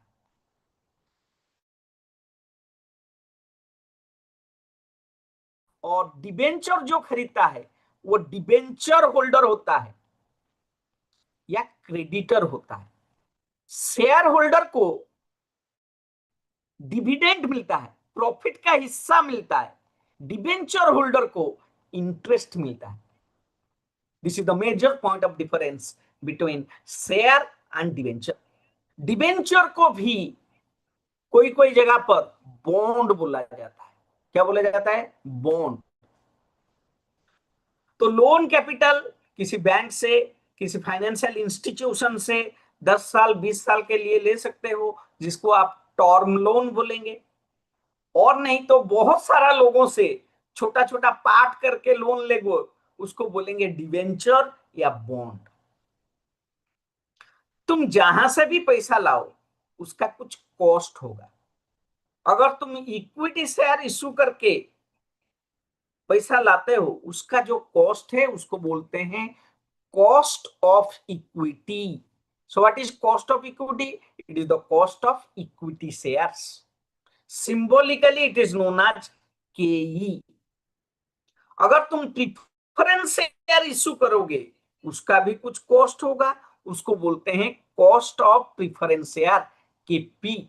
अगर आप डिबेंचर या बॉन्ड इश्यू करके पैसा लाएंगे उसके लिए तो कुछ कॉस्ट लगेगा, उसको बोलेंगे cost of debt. What is cost of debt? Cost of debt is the cost of debenture और cost of bond, which is symbolically known as KD। अगर आप टर्म लोन इश्यू करके लाएंगे उसका कॉस्ट को बोलते हैं cost of term loan, KT। तो आपके बिजनेस में 5 तरह का कॉस्ट हुआ। सबसे कम सस्ते रेट पर जो पैसा मिलता है वो होता है टर्म लोन। टर्म लोन का कॉस्ट अगर 10% है तो डिबेंचर इश्यू करने में डिबेंचर होल्डर को मिनिमम 12% वो मांगेगा। थोड़ा रिस्की है टर्म लोन से। उससे थोड़ा रिस्की है ओनरशिप कैपिटल, प्रेफरेंस कैपिटल, वो 14% उसका कॉस्ट हो सकता है। उससे थोड़ा कॉस्ट होगा इक्विटी शेयर का 16%। तो आपके बिजनेस में ये 4 तरह का पैसा लगा है। एक का कॉस्ट है 16%, एक का कॉस्ट है 14%, एक का कॉस्ट है 12%, एक का कॉस्ट है 10%। ओवरऑल कंपनी में जो कॉस्ट है वो क्या है? 16, 14, 12, 10 का एवरेज। अगर सब में 25% 1/4 1/4 1/4 1/4 पैसा लगा है तो ये इजी कैलकुलेशन है। 16 + 14 + 12 + 10/4, that is the overall cost of capital या weighted average cost of capital, overall cost of capital। लेकिन अगर मैं ऐसा लगाया हूं इक्विटी शेयर में 10,000, प्रेफरेंस शेयर में 30,000, डिवेंचर में 40,000, टर्म लोन 80,000, सबका अमाउंट अलग अलग है, तो वहां पर सिंपल एवरेज करना गलती होगा। वहां पर कॉस्ट ऑफ कैपिटल निकालने के लिए मेरे को वेटेड एवरेज यूज करना पड़ेगा और वहां पर उस कॉस्ट को हम बोलेंगे weighted average cost of capital या WACC। तो अभी हम निकालेंगे ओवरऑल कॉस्ट ऑफ कैपिटल या weighted average cost of capital. It is the weighted average of KE, KP, KD, KT। मैं बताया था सबसे सस्ता होता है KT, उससे ज्यादा होता है KD, उससे ज्यादा होता है KP, उससे ज्यादा होता है KE। ये जो वेटेड एवरेज निकालने का 2 तरीका है। ये weighted average cost of capital निकालने का 2 तरीका है। एक को बोलते हैं कैलकुलेशन ऑफ KO, KO का मतलब ओवरऑल कॉस्ट ऑफ कैपिटल या weighted average cost of capital using book value weight. Second को बोलते हैं calculation of KO using market value weight. आप बुक वैल्यू वेट यूज कर सकते हैं मार्केट वैल्यू वेट यूज कर सकते हैं क्या करने के लिए, weighted average cost of capital निकालने के लिए। तो इसको निकालने से पहले आपको समझना पड़ेगा ये जो वेट वेट बोल रहा हूं, ये वेट का मतलब क्या है। वेट का मतलब है इंपोर्टेंस। वेट, तुम्हारा वेट कितना है, तुम्हारा इंपोर्टेंस कितना है। किस चीज का इंपोर्टेंस कैसे निकाला जाता है, उसका प्रोपोर्शन कितना है। घर में तुम्हारा वेट कितना है, तुम घर को कितना देते हो, वही तुम्हारा वेट है। तो आपका टोटल इन्वेस्टमेंट में वो चीज का प्रोपोर्शन हिस्सा कितना है, वही उसका वेट है। तो weight is equal to individual value divide by total value. Weight का फॉर्मूला सिंपल है, individual value by total value. तुम अगर बुक वैल्यू वेट निकालते हो तो फॉर्मूला होगा individual book value divide by total book value. तुम अगर मार्केट वैल्यू वेट लेते हो, वेट का फॉर्मूला होगा individual market value divide by total market value. This is how we calculate weighted average cost of capital. अभी हम एक example लेंगे, उससे देखेंगे कैसे एक बिजनेस का weighted average cost of capital निकाला जाता है। Suppose this is a hypothetical example. Question दिया हुआ है सोर्स ऑफ कैपिटल, कहां कहां से पैसा लाया है बिजनेस। इक्विटी इशू किया है, प्रिफरेंस शेयर इशू किया है, डिवेंचर इशू किया है, टर्म लोन इशू किया है।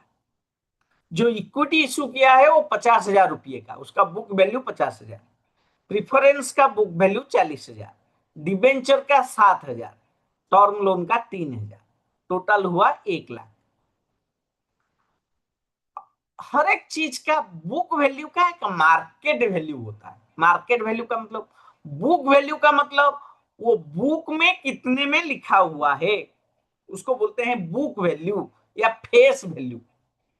जैसे सपोज अभी एक मूवी आएगा राजा मौली का, SS राजा मौली, टिकट का दाम होगा 200 रुपया, लेकिन टिकट तेरे को मिलेगा 250 में, 300 में, 500 में। क्यों? 200 रुपये का टिकट है लेकिन मिल नहीं रहा है, सबको चाहिए, तो ब्लैकर लोग उसको 300, 500, 600, 800 करेंगे। तो जो 300, 500, 600, 800 है वो उसका मार्केट वैल्यू है, लेकिन वो कितने का एक्चुअली लिखा हुआ है, 200 रुपये का टिकट है, वो उसका बुक वैल्यू है।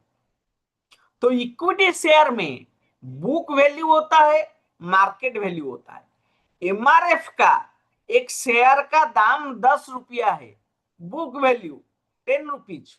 मार्केट में उसी 10 रुपये शेयर का दाम आज के डेट में 1,50,000 रुपया है, 1.5 लाख रुपया। बुक वैल्यू 10 रुपया, मार्केट वैल्यू 1.5 लाख। रिलायंस का एक शेयर का दाम 10 रुपया है, अभी उसका मार्केट वैल्यू चल रहा है 2,500, मतलब 2,500 रुपया देकर 10 का सामान खरीदेगा। तो बुक वैल्यू अलग होता है, मार्केट वैल्यू अलग होता है। आपका जो इक्विटी शेयर 50,000 है, उसका बुक वैल्यू 50,000 है, लेकिन उसका मार्केट वैल्यू 1,30,000। आपका जो प्रिफरेंस शेयर 40,000 है, उसका बुक वैल्यू 40,000 है, लेकिन मार्केट वैल्यू 59। डिबेंचर जो 7,000 है, उसका मार्केट वैल्यू 8,000। टर्म लोन जो 3,000 है, उसका मार्केट वैल्यू 3,000।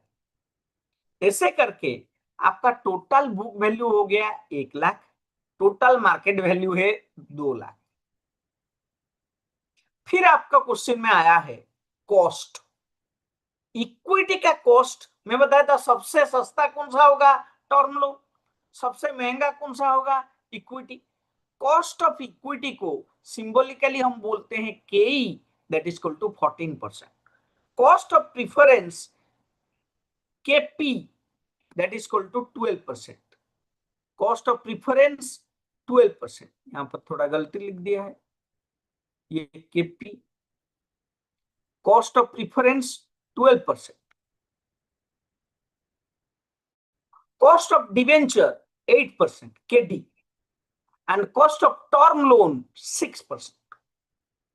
क्वेश्चन ये दिया हुआ है, क्वेश्चन पूछ रहा है calculate weighted average cost of capital या WACC या ओवरऑल कॉस्ट ऑफ कैपिटल मतलब या KO by using book value weight और market value weight. Book value weight या मार्केट वैल्यू वेट हिसाब करके लेकर आप इस टोटल बिजनेस का कॉस्ट ऑफ कैपिटल कितना है निकाल। अगर हम इक्विटी में 25% डालते, इक्विटी में जितना डालते, प्रीफरेंस में उतना डालते, डिबेंचर में उतना पैसे का होता बुक वैल्यू, टर्म लोन का बुक वैल्यू उतना परसेंट होता, 25% सेम। तो क्या करते हैं, ये चारों को मिलाकर 4 में डिवाइड करते, 14 + 12 + 8 + 6/4। लेकिन एक्चुअली ये हुआ नहीं है, इक्विटी में इतना इन्वेस्ट नहीं हुआ है, इक्विटी में उससे ज्यादा इन्वेस्ट हुआ है, 50,000 इन्वेस्ट हुआ है, प्रीफरेंस में 40 यूज हुआ है, डिवेंचर में 7,000 यूज हुआ है और टर्म लोन में 3,000 यूज हुआ है। बेटा मेरा बात समझ में आ रहा है? सब इक्वल नहीं है, अगर सब इक्वल नहीं है तो हमको वेटेड वाला कॉन्सेप्ट लगाना पड़ेगा। Weighted average cost of capital लगाकर हमको क्या करना पड़ेगा, इस प्रॉब्लम को सॉल्व करना पड़ेगा।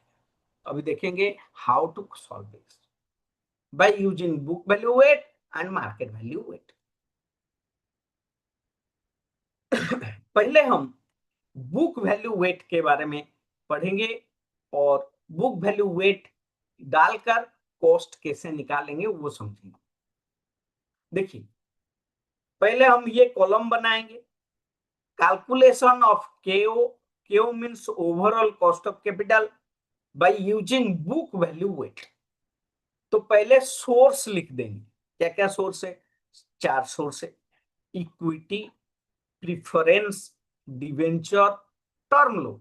इक्विटी में कितना बुक वैल्यू है, 50,000, प्रीफरेंस का बुक वैल्यू 40,000, डिवेंचर का 7,000, टर्म लोन का 3,000, टोटल हुआ 1 लाख, टोटल हुआ 1 लाख। इतना हमको क्वेश्चन से पता चल गया। अभी हम आंसर बनाएंगे। आंसर बनाने के लिए पहले सबका वेट निकालना पड़ेगा। वेट का फॉर्मूला मैं बताया था, क्या वेट का फॉर्मूला है, individual value divide by total value. Weight is equal to individual value divide by total value. अभी इक्विटी का वेट निकालेंगे। इक्विटी का इंडिविजुअल वैल्यू 50,000 है, टोटल वैल्यू 1 लाख है, तो इसका वेट कैसे निकलेगा, 50,000 बाई 1 लाख, 50,000 बाई 1 लाख हुआ 0.50। वेट निकला। इक्विटी का समझ में आ रहा है, individual value divide by total value. उसी हिसाब से प्रीफरेंस का वेट निकालेंगे। प्रीफरेंस का इंडिविजुअल वैल्यू 40,000 है, टोटल वैल्यू 1 लाख है, तो इसका वेट कैसे निकलेगा, 40,000 by 1 lakh that is equal to 0.40। Debenture का इंडिविजुअल वैल्यू 7,000 है, टोटल वैल्यू 1 लाख है, तो 7,000 बाई 1 लाख इसका वेट आया 0.07। टर्म लोन का इंडिविजुअल वैल्यू 3,000 है, टोटल वैल्यू तो है 1 lakh, 3,000 by 1 lakh that is 0.03। सो सबका वेट मिल गया। हमेशा याद रखो ये सारा वेट को मिलाने से 1 होगा। 0.5 प्लस 0.4 0.9 प्लस 0.07 टोटल हुआ 0.97 प्लस 0.03 0.97 प्लस 0.03 1। हमेशा total of all weights is equal to 1। तो पहला स्टेप ओवर, ए बी में क्वेश्चन उतार दिया, सोर्स बुक वैल्यू, फिर सी में वेट निकाल दिया, फिर डी में कॉस्ट दिया है, सबका कॉस्ट क्वेश्चन में दिया था। इक्विटी का कॉस्ट था 14, प्रीफरेंस का था 12, डिवेंचर का था 8, टर्म लोन का था 6। तो फोर्थ कॉलम डी वाला कॉलम ओवर, क्या किया, वेट निकाला, फिर कॉस्ट निकाला। अभी वेटेड एवरेज निकालने के लिए बहुत सिंपल स्टेप है, क्या करना है, वेट को कॉस्ट में मल्टीप्लाई कर देना है। Means column E is equal to column C into column D. Column C को कॉलम डी में मल्टीप्लाई कर देंगे, हमारा वैल्यू निकल जाएगा, वेट निकल जाएगा। Column C into column D. Column C को कहां पर मल्टीप्लाई करेंगे? कॉलम डी में मल्टीप्लाई करेंगे। E is equal to C into D. बात समझ में आ रहा है? E is equal to C into D. तो पहले देखेंगे इक्विटी शेयर का वैल्यू कितना था? 0.50। तो इसका डी कितना था?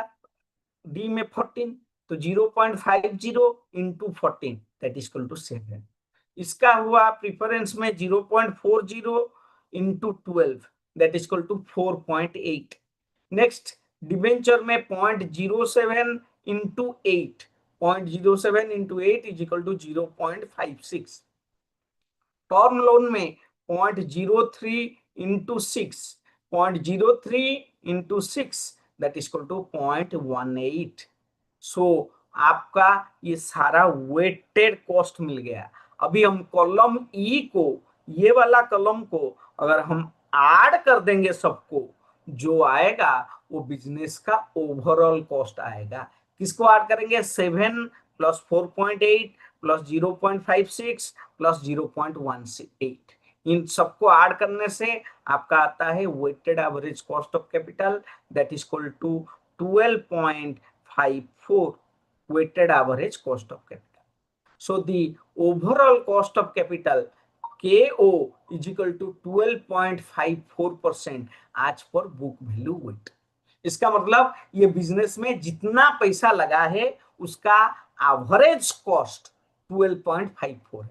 इसका मतलब ये बिजनेस अगर 11% का इसका ROI है, इसका मतलब इसमें वेल्थ इरोजन हो रहा है। अगर इसका ROI 15% है, इसका मतलब 12.54 से ज्यादा है, इसका मतलब यहां पर वेल्थ एडिशन हो रहा है।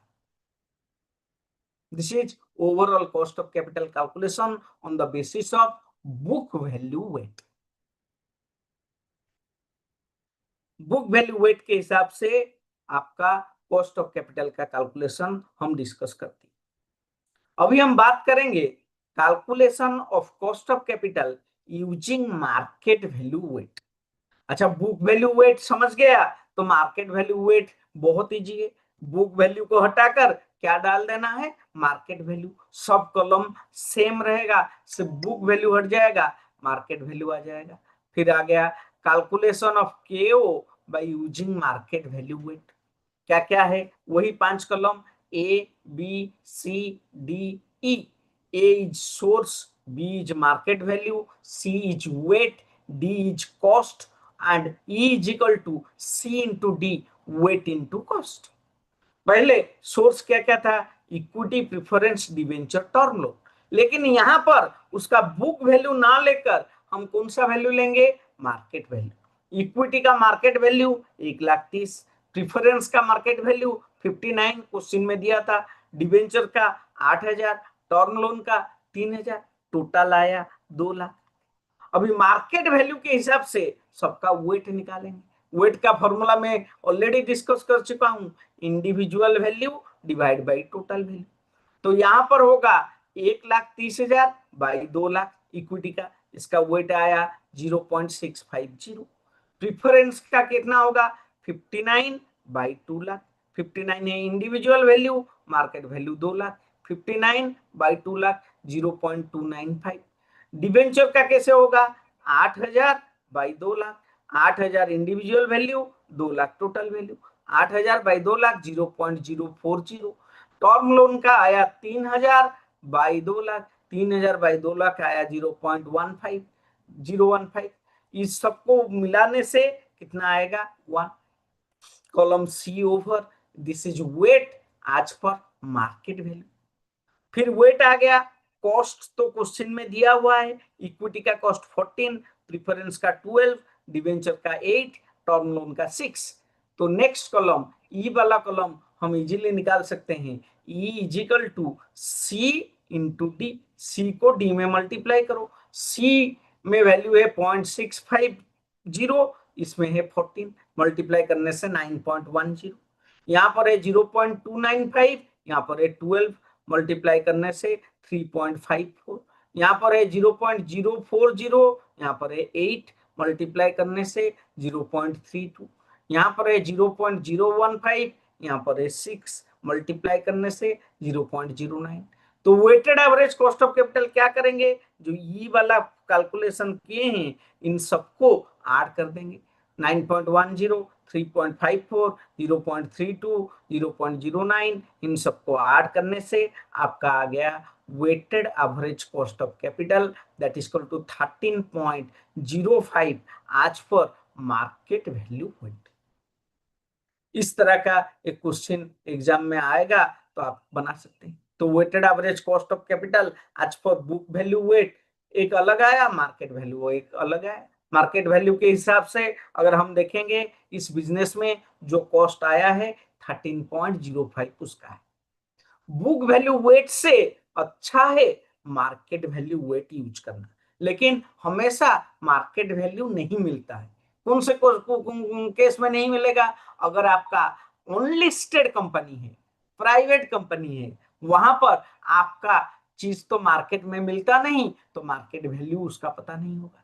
लेकिन listed public company are normally using market value weights, other company are using book value weight for the purpose of calculation of their cost of capital.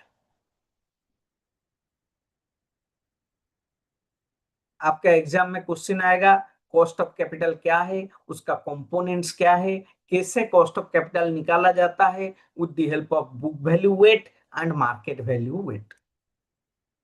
या नहीं तो एक ऐसा प्रॉब्लम आएगा वहां पर दे दिया जाएगा तुमको क्या निकालना है, weighted average cost of capital either using book value weight and market value weight. अभी मैं आपको अनम्यूट करता हूं, किसी को कुछ पूछना है तो पूछ सकता है, फिर हम नेक्स्ट चैप्टर में जाएंगे।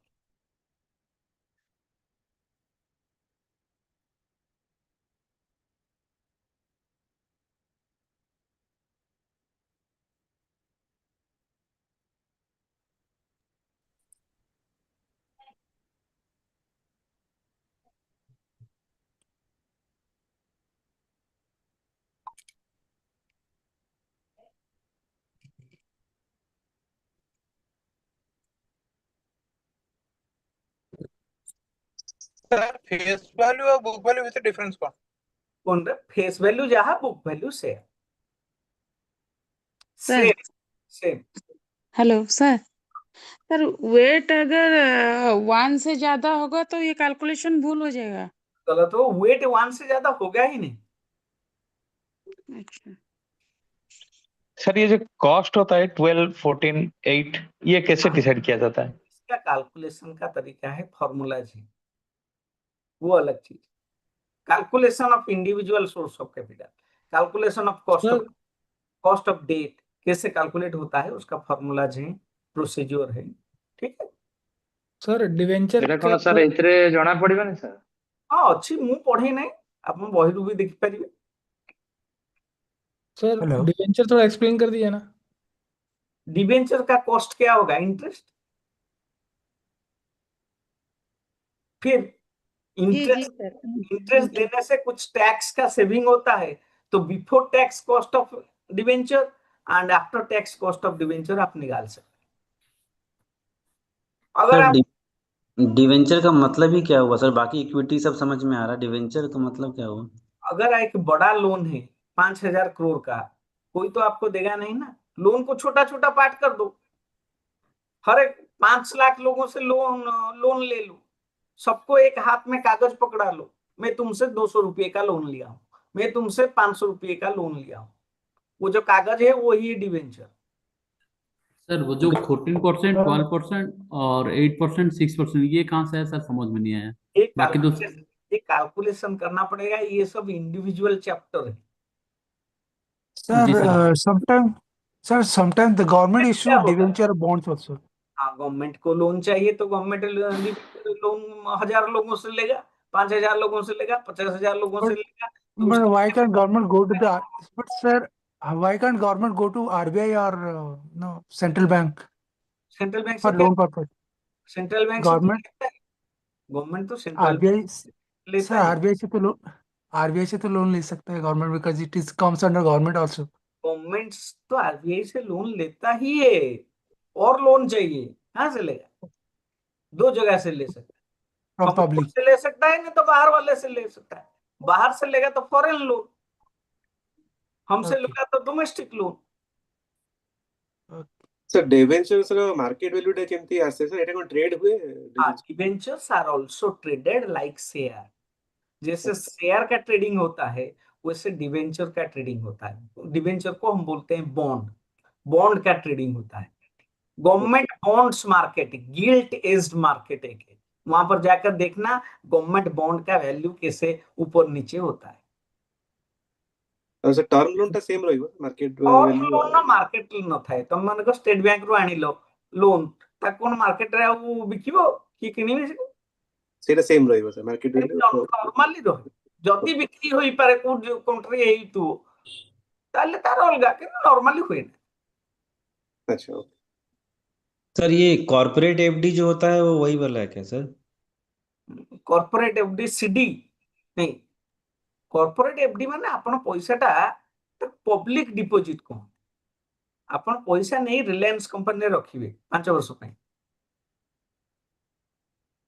8 वर्ष पय टिके बैंक तो अधिका मिलियो किंतु रिस्क अछि। बैंक टा बुडीवर चांस टिके कम, रिलायंस बुडीवर चांस बैंक तो अधिका। तो ये कोई रेगुलेटरी नहीं है मैं जैसे कि अगर गवर्नमेंट तो किसी को भी देगा तो ट्रस्ट आ जाएगा लेकिन अदर कंपनी कैसे देगी? इंडिया में जब भी पैसे का लेन देन होगा सेबी, कैपिटल मार्केट रिलेटेड लेन देन, SBI SEBI, security exchange board of India. Sir debenture का प्राइस कैसे डिसाइड होता है सर? अरे लोन का प्राइस कैसे डिसाइड होगा? कंपनी डिसाइड करेगा मैं इतने का लोन लूंगा, और एक एक लोन का कागज का दाम 200 रुपया होगा। जो 200 रुपया देगा मैं उसको एक कागज दूंगा, उसमें लिखा होगा मैं तुमसे 200 रुपये का लोन लिया हूं। वो कागज को बोलते हैं डिवेंचर। सर ये डिवेंचर और बॉन्ड का डिफरेंस एक है, कोई कोई कंट्री में डिवेंचर बोलते हैं, कोई कोई कंट्री में बॉन्ड बोलते हैं। इंडिया में कंपनी जो होता है उसको डिवेंचर बोलते हैं, कंपनी गवर्नमेंट अगर लेता है उसको बॉन्ड बोलते हैं। ऐसा कोई फर्क नहीं है, those are part of loan capital. Sir थोड़ा सा वो प्रेफरेंसेस थोड़ा समझा देंगे प्लीज। प्रेफरेंस शेयर एक ऐसा शेयर होता है जिसका डिविडेंड फिक्स रेट का होता है और उसका एक लाइफ टाइम होता है।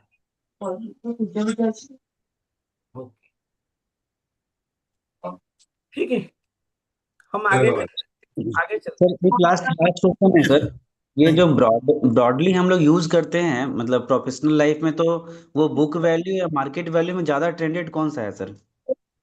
जिसका मार्केट वैल्यू है मार्केट वैल्यू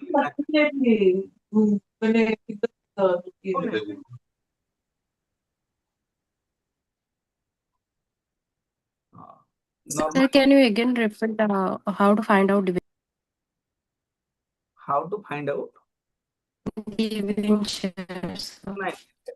नहीं हाउ टू फाइंड आउट मेरे को पता नहीं। ये कॉस्ट वैल्यू कोन देइथिबो ना बाहर करे पड़िबो? क्वेश्चन नहीं देइथिबो। ओके ठीक है सर आउ थरे से क्वेश्चन टा टिके देखि परबे कि मो टिके स्क्रीनशॉट ने देखि हो हमें आगु जिबा। सर एक लास्ट सर मार्केट वैल्यू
अरे कोई मेरे से पूछ रहा था सर क्वेश्चन थोड़ा दिखा दीजिए, मैं क्वेश्चन दिखा दिया,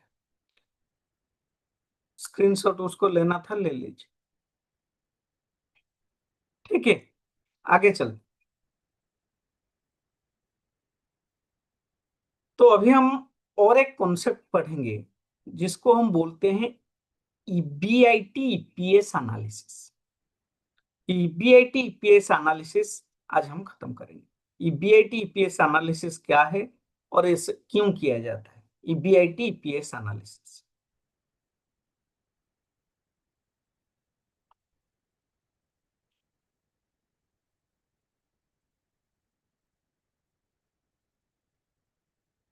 ईबीआईटी ईपीएस एनालिसिस समझाने से पहले मैं कल आपको इनकम स्टेटमेंट के बारे में बताया था। एक कंपनी का इनकम स्टेटमेंट कैसा होता है। सपोज कंपनी का इनकम स्टेटमेंट में क्या होता है, पहले होता है सेल्स। सेल्स में से हम क्या माइनस करते हैं, वेरिएबल कॉस्ट। सेल्स में से वेरिएबल कॉस्ट जाने से जो आता है हम उसको बोलते हैं कंट्रीब्यूशन। कंट्रीब्यूशन से हम लेस करते हैं फिक्स्ड ऑपरेटिंग एक्सपेंसेस। जो आता है हम उसको बोलते हैं earning before interest and tax. मैं कल समझाया था, यहां तक ईबीआईटी तक हम पढ़े थे। सपोज एक कंपनी का earning before interest and tax 5 lakh रुपया है। इसका मतलब अर्निंग का मतलब प्रॉफिट, बिफोर मतलब पहले, इंटरेस्ट और टैक्स देने से पहले प्रॉफिट कितना है। इसका मतलब ये जो प्रॉफिट है इसमें इंटरेस्ट इंक्लूड नहीं हुआ है, टैक्स इंक्लूड नहीं हुआ है, इंटरेस्ट डिडक्ट नहीं हुआ है, टैक्स डिडक्ट नहीं हुआ है। उससे पहले इंटरेस्ट और टैक्स देने से पहले हमारा कितना प्रॉफिट बचा है, उस प्रॉफिट को हम बोलते हैं ईबीआईटी। एक कंपनी में ईबीआईटी 5 लाख है सपोज। ईबीआईटी से हमको पहले इंटरेस्ट देना पड़ेगा। इंटरेस्ट किसको देना पड़ता है, जिससे हम लोन पर लाए हैं। लोन जितना लाए हैं उसके ऊपर 5% 8% इंटरेस्ट देना पड़ेगा। तो लोन होल्डर को हम इंटरेस्ट दे देते हैं। तो ईबीआईटी से हम पहले लेस करते हैं इंटरेस्ट। ईबीआईटी, आई मतलब इंटरेस्ट, टी मतलब टैक्स। पहले इंटरेस्ट जाएगा फिर टैक्स जाएगा। तो earning before interest and tax EBIT 5 lakh है। उसमें से सपोज हम इंटरेस्ट दिए 2 लाख, जो बचता है वो भी प्रॉफिट है, that is profit before tax या अर्निंग बिफोर टैक्स। तो 5 लाख में से 2 लाख गया तो 3 लाख का प्रॉफिट बचा है, लेकिन अभी इसके ऊपर क्या नहीं गया है, टैक्स नहीं गया है। उसको बोलते हैं earning before tax. Earning before tax में से हमको टैक्स देना पड़ता है। सपोज हमारे बिजनेस का टैक्स है 50%, तो अर्निंग बिफोर टैक्स 3 लाख है। 3 लाख में से 50% इसका टैक्स चला जाएगा। 50% टैक्स चला गया मतलब टैक्स कौन ले जाएगा, गवर्नमेंट ले जाएगा। तो 3 लाख का 50% टैक्स चला गया, तो कितना बचा, 1,50,000। This is our real earning. हमारा 3 प्रॉफिट है। एक प्रॉफिट को बोलते हैं ईबीआईटी, एक प्रॉफिट को बोलते हैं ईबीटी, एक प्रॉफिट को बोलते हैं प्रॉफिट आफ्टर टैक्स या पैट। इसको भी बोलते हैं net profit. This is our real profit. इस बिजनेस में रियली प्रॉफिट हुआ है 1.5 लाख का। ईबीआईटी है 5 लाख, ईबीटी है 3 लाख, पैट है 1.5 लाख। पैट कैसे निकलता है, ईबीआईटी से इंटरेस्ट जाएगा, ईबीटी आएगा, ईबीटी से टैक्स जाएगा, पैट आएगा। पैट का मतलब प्रॉफिट आफ्टर टैक्स, जिसको भी हम बोलते हैं नेट प्रॉफिट। अब ये नेट प्रॉफिट 1.5 लाख रुपया है। नेट प्रॉफिट को बोलते हैं शुद्ध लाभ। हमारे बिजनेस का शुद्ध लाभ, प्योर लाभ, प्रॉफिट 1.5 लाख है। अभी इसको किसी को देना नहीं है। अभी इसको कौन लेंगे, ओनर लेंगे। तो 1.5 लाख रुपया किसके लिए? ओनर के लिए। इंटरेस्ट कौन लेता है? लोन देने वाला लेता है। टैक्स कौन लेता है? गवर्नमेंट लेता है। नेट प्रॉफिट या प्रॉफिट आफ्टर टैक्स कौन लेता है? ओनर लेता है। लेकिन हमारा 2 तरह का ओनर होते हैं। अभी पहले समझाया था, एक होता है इक्विटी शेयर होल्डर, एक होता है प्रिफरेंस शेयर होल्डर। तो जो 1.5 लाख रुपए का प्रॉफिट आया, वो प्रॉफिट में से डिविडेंड दिया जाएगा। डिविडेंड पहले किसको मिलेगा? डिविडेंड पहले प्रिफरेंस शेयर होल्डर को मिलेगा। कितने रेट पर मिलेगा? फिक्स्ड रेट पर मिलेगा। 8%, 10%, 15%, 20%, जो कंपनी पहले से डिसाइड करता है, उसी के ऊपर प्रिफरेंस डिविडेंड मिलेगा। तो जो 1.5 लाख रुपए का शुद्ध लाभ हुआ है, नेट प्रॉफिट हुआ है, उससे पहले डिविडेंड दिया जाएगा प्रिफरेंस शेयर होल्डर को। तो प्रिफरेंस शेयर होल्डर को डिविडेंड देने से, suppose preference share holder 5 lakh है, 10% डिविडेंड है, 5 लाख का 10% हुआ 50,000। अभी कितना बचा? अभी बचा 1 लाख रुपया। 1.5 लाख रुपया प्रॉफिट था, 50,000 का प्रिफरेंस वाले डिविडेंड लेके, तो कितना बचा? 1 लाख रुपया। ये 1 लाख रुपया किसके लिए है? ये अभी 1 लाख रुपया कौन लेगा? इक्विटी शेयर होल्डर्स लेंगे। तो ये 1 लाख को क्या बोला जाता है? This is the profit for equity share holder. PAT is the profit for both preference and equity shareholder, and 1 lakh is the profit for equity shareholder. इसीलिए इसको बोला जाता है earning available for equity shares. 1 lakh रुपया बचा है equity share holders के लिए। सपोज आपके कंपनी में नंबर ऑफ इक्विटी शेयर 20,000 है। कितना प्रॉफिट बचा है? 1 लाख बचा है। कितने लोगों के लिए? 20,000 लोगों के लिए। तो एक के हिस्से में कितना पड़ा? 1 लाख बाई 20,000, कितना पड़ा? 5 रुपया। ये जो 5 रुपया हर एक के हिस्से में पड़ा, उसको बोलते हैं क्या पड़ा? प्रॉफिट पड़ा या अर्निंग पड़ा? एक शेयर का अर्निंग, इसलिए उसका नाम है अर्निंग पर शेयर। तो earning available for equity shares 1 lakh है, नंबर ऑफ इक्विटी शेयर्स 20,000 है, तो अर्निंग पर शेयर कितना आया या ईपीएस कितना आया? ईपीएस आया A डिवाइड बाई B। ए का मतलब earning available for equity shares divide by number of equity shares. आपका आया 1 लाख बाई 20,000, 5 रुपया। ये 5 रुपया है आपके बिजनेस का ईपीएस या अर्निंग पर शेयर। इस तरह का एनालिसिस को हम बोलते हैं EBIT EPS analysis. EBIT EPS analysis में हम क्या करते हैं? हम देखते हैं EBIT कितना है। EBIT से पहले इंटरेस्ट जाता है, जो बचता है उसको बोलते हैं EBT। EBT से टैक्स जाता है, जो बचता है उसको बोलते हैं PAT। PAT में से प्रिफरेंस डिविडेंड जाता है, जो बचता है उसको बोलते हैं earning for equity share holders.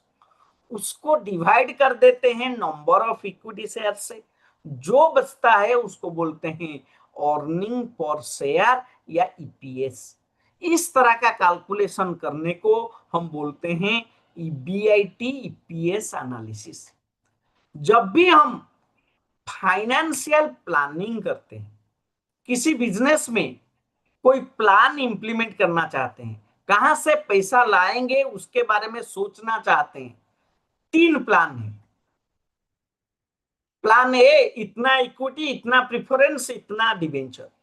Plan B इतना इक्विटी, इतना प्रिफरेंस, इतना डिवेंचर। प्लान सी इतना इक्विटी, इतना प्रिफरेंस, इतना डिवेंचर। ये तीनों में से कौन सा प्लान अच्छा है?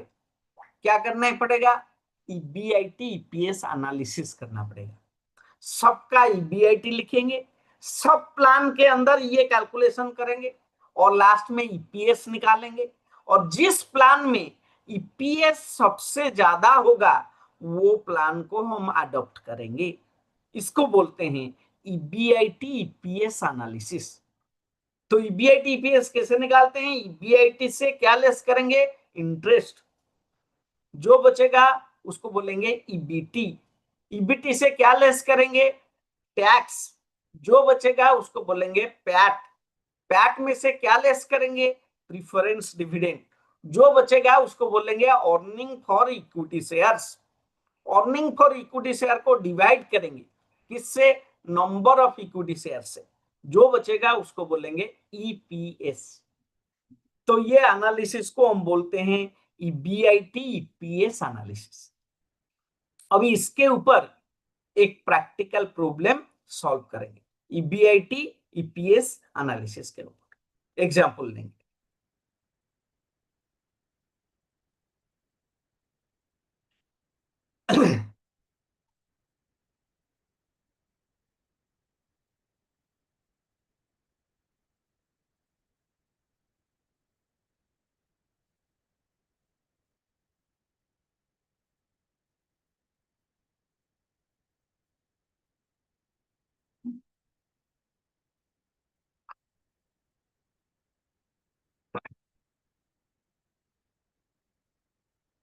शुरू करते हैं, ये एग्जांपल शुरू करते हैं। X limited has 20,000 equity shares of 10 each. X limited एक कंपनी है, उसमें कितना इक्विटी शेयर है? 20,000 इक्विटी शेयर है। हर एक इक्विटी शेयर का दाम 10 रुपया है। तो 20,000 इक्विटी शेयर, एक का 10 रुपया करके कितना पैसा एक्स लिमिटेड के पास में है? 20,000 इंटू 10, 2 लाख रुपया उसका कैपिटल है। It wants to raise another 3 lakh for expansion. इसको बड़ा बनना है। बड़ा बनना है तो इन्वेस्टमेंट चाहिए। तो कितना और पैसा चाहिए? 2 लाख रुपया ऑलरेडी है। 20,000 इक्विटी शेयर का 10 करके इसको बड़ा बनना है, एक्सपैंड करना है, इसीलिए और 3 लाख रुपये की जरूरत है। ये 3 लाख रुपया लाने के लिए उसके पास 3 प्लान है। For this, there are 3 financial plan. क्या क्या फाइनेंशियल प्लान है? Raise the entire money by issuing equity share. पूरा का पूरा 3 लाख रुपया इक्विटी शेयर इश्यू करके ले आए। 2 लाख था और 3 लाख की जरूरत है, वो 3 लाख रुपया इक्विटी शेयर इश्यू करके ले आएगा। एक का कितना रुपया का? 10 रुपये का इक्विटी शेयर। तो 3 लाख लाने के लिए कितना इक्विटी शेयर इश्यू करना पड़ेगा? 3 लाख बाई 10, 30,000। तो और 30,000 इक्विटी शेयर 10 रुपया करके इश्यू करके 3 लाख ले आए। This is plan A. Plan B, raise the entire money by issuing 10% debenture. 10% debenture मतलब 3 लाख की जरूरत है, 3 लाख का डिवेंचर इश्यू करो और कितना परसेंट करके इंटरेस्ट देना है उनको? 10% करके। So you issue entire 3 lakh by issuing 10% debenture. Third plan, first plan 3 lakh का इक्विटी शेयर इश्यू करो। सेकेंड प्लान 3 लाख का 10% डिवेंचर इश्यू करो। Third plan, raise 50% by issuing 10% debenture. इसका मतलब 50% मतलब 3 लाख रुपया चाहिए, 50% 3 लाख का 1.5 लाख रुपये का डिवेंचर इश्यू करो 10% वाला। अब बाकी 50% मतलब बाकी 1.5 लाख का प्रीफरेंस शेयर इश्यू करो 10% वाला। प्रीफरेंस शेयर का भी डिविडेंड फिक्स होता है 10%। तो आधा डिवेंचर करो, आधा प्रीफरेंस शेयर करो। कौन सा प्लान तुमको अडॉप्ट करना पड़ेगा? हमको वो प्लान अडॉप्ट करना है जिस प्लान में ईपीएस सबसे ज्यादा है। इसके लिए हमको क्या करना पड़ेगा? एक ईबीआईटी ईपीएस एनालिसिस करना पड़ेगा। क्वेश्चन क्या दिया है? Make a EBIT EPS analysis and decide which plan is best if the expected EBIT of the business is 1,20,000। अगर आप सोचते हैं ईबीआईटी 1,20,000 होगा और कंपनी का टैक्स रेट 30% है, दो चीज दिया हुआ है, एक्सपेक्टेड ईबीआईटी 1,20,000, कंपनी का टैक्स रेट 30%, 3 प्लान है, ऑलरेडी हमारे पास 2 लाख रुपया है और 3 लाख चाहते हैं। 3 लाख के लिए इक्विटी शेयर इशू कर सकते हैं, 3 लाख के लिए डिवेंचर इशू कर सकते हैं, आधा इक्विटी शेयर आधा प्रिफरेंस शेयर इशू कर सकते हैं। और कौन सा प्लान हमको चूज करना है उसको डिसाइड करना है। इसके लिए हमको क्या करना है, इसके लिए हमको एक एनालिसिस करना है। उस एनालिसिस को हम बोलते हैं ईबीआईटी ईपीएस एनालिसिस। इस एनालिसिस में हम पहले देखेंगे कंपनी का ईबीआईटी कितना था, और तीनों प्लान में तो 1,20,000 का ईबीआईटी है, तीनों प्लान में ईपीएस कितना आता है। जिस प्लान में ईपीएस सबसे ज्यादा आएगा वही प्लान को हम चूज करेंगे। सो इसका सॉल्यूशन अभी हम करेंगे।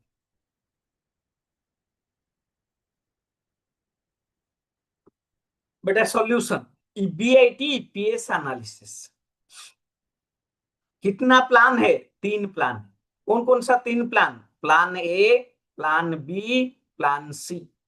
प्लान ए क्या है, आपके पास एग्जिस्टिंग इक्विटी शेयर कितना है, 20,000 है 10 रुपया करके। इसका मतलब आपका एग्जिस्टिंग इक्विटी शेयर कितना हुआ, 20,000 इंटू 10 2 लाख।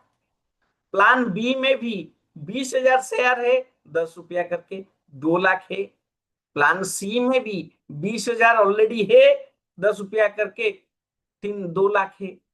बाकी 3 लाख की जरूरत है, दैट इज एडिशनल फंड। ऊपर में जो है ये existing fund, additional fund 3 lakh. Additional fund तुम कहां से ला सकते हो, 3 से, equity, debt 10%, preference share 10%। Plan A में पूरा का पूरा इक्विटी, 3 लाख का इक्विटी। एक का इक्विटी का दाम कितना है, 10 रुपया। तो 3 लाख के लिए कितना इक्विटी शेयर इशू करना पड़ेगा, बाकी 30,000। क्यों 30,000, 30,000 का 10 रुपया करके 3 लाख आएगा। तो फर्स्ट प्लान ए में 30,000 शेयर इक्विटी शेयर इशू किया 10 रुपया करके, तो ये 20,000 था, 30,000 और इक्विटी शेयर आया। बस प्लान बी में कोई डिबेंचर नहीं, प्लान ए में कोई प्रिफरेंस शेयर नहीं। 20,000 का इक्विटी शेयर था और 30,000 इक्विटी शेयर इशू कर दिए 10 रुपया करके। This is plan A. Plan B में क्या हुआ, 20,000 इक्विटी शेयर 10 का था, लेकिन जो 3 लाख आएगा वो इक्विटी से नहीं आएगा, प्रिफरेंस से नहीं आएगा, डिबेंचर से आएगा, डेट से आएगा। कितने का, 3 लाख का। प्लान बी समझ में आ रहा है। प्लान ए पूरा इक्विटी, प्लान बी पूरा debt, plan C 50% debt 50% preference है। क्या करेंगे, इक्विटी में तो कुछ नहीं, 50% डेट, 50% डेट मतलब 1.5 लाख रुपए का डेट, 50% प्रिफरेंस है, 3 लाख का 50%, 1.5 लाख का प्रिफरेंस है। दोनों का इंटरेस्ट कितना है, 10-10% हो गया। This is our plan. First plan में पूरा इक्विटी, सेकेंड प्लान में पूरा डेट, थर्ड प्लान में 50% डेट 50% प्रिफरेंस है। अभी हमको चूज करना है कौन सा प्लान बेस्ट है। तो क्या करेंगे, आगे जाएंगे, ईबीआईटी ईपीएस एनालिसिस करेंगे। तीनों प्लान में फर्स्ट लिखेंगे ईबीआईटी कितना है। क्वेश्चन पूछा है तीनों प्लान का ईबीआईटी 1,20,000, 1,20,000, 1,20,000, तीनों प्लान लिख दिया।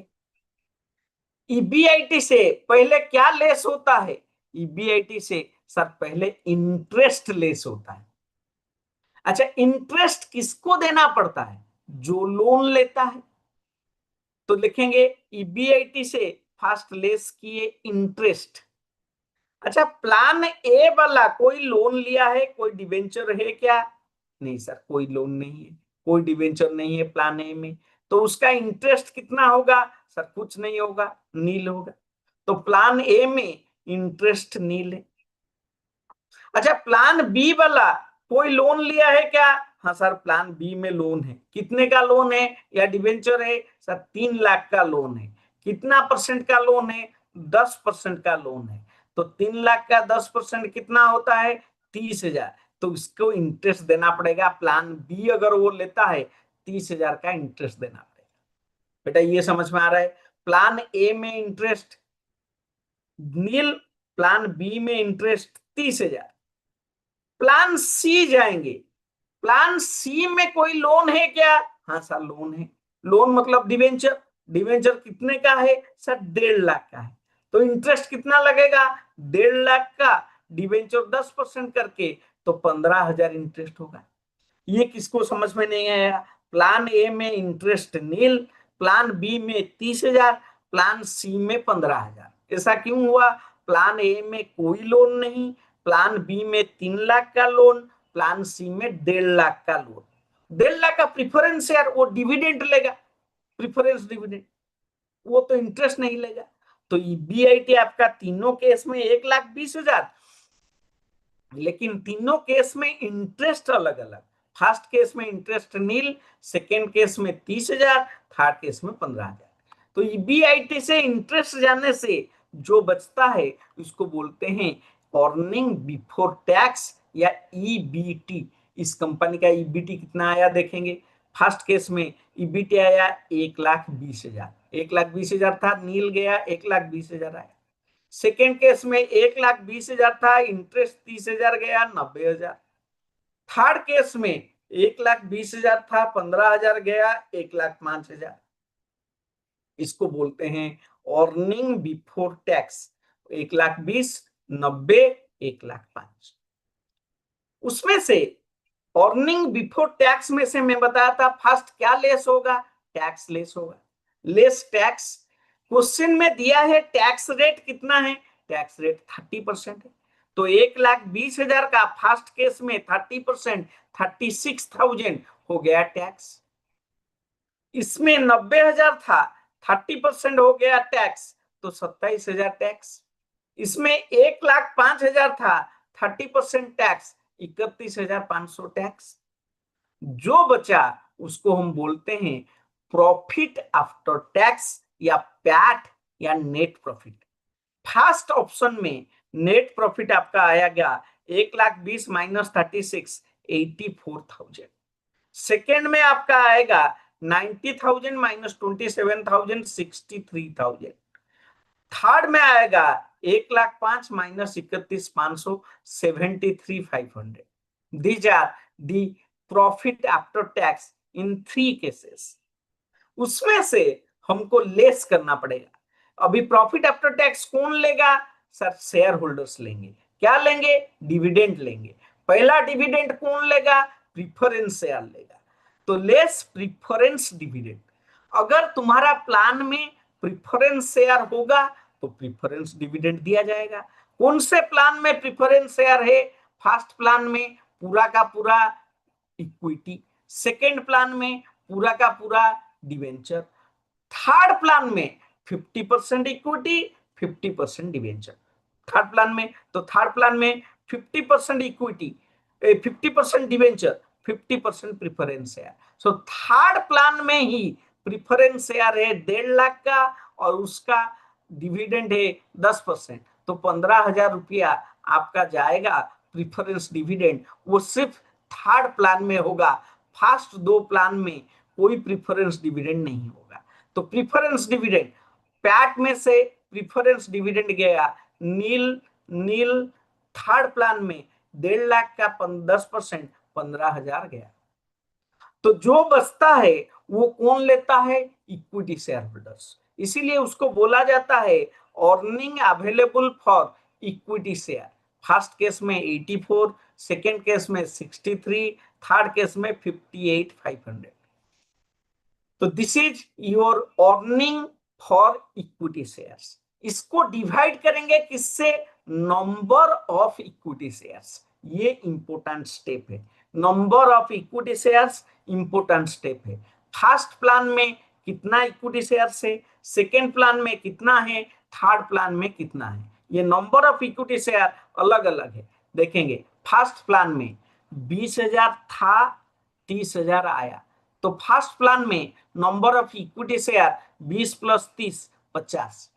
सेकेंड केस में number of equity share 20,000, third plan में 20,000। तुम बोलो सर प्रेफरेंस वाला तो ले लिया प्रेफरेंस डिविडेंड। तो तीनों केस में, फर्स्ट केस में प्लान ए में number of equity share 50,000, second plan में number of equity share 20,000, third plan में नंबर ऑफ इक्विटी शेयर 20,000। तो देखेंगे number of equity share first में 50, सेकेंड में 20, थर्ड में 20। अभी हम निकालेंगे अर्निंग पर शेयर, जिसको हम बोलते हैं ईपीएस। ईपीएस कैसे निकालते हैं? Earning available for equity share A divide by number of equity share B. तो 84,000 बाई 50,000। फर्स्ट केस में ईपीएस आया 1.68।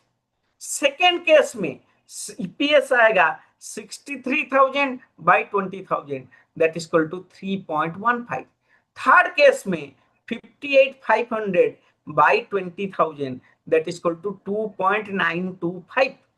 अभी आप देखिए फर्स्ट केस में 1.68, सेकेंड केस में 3.15, थर्ड केस में 2.92।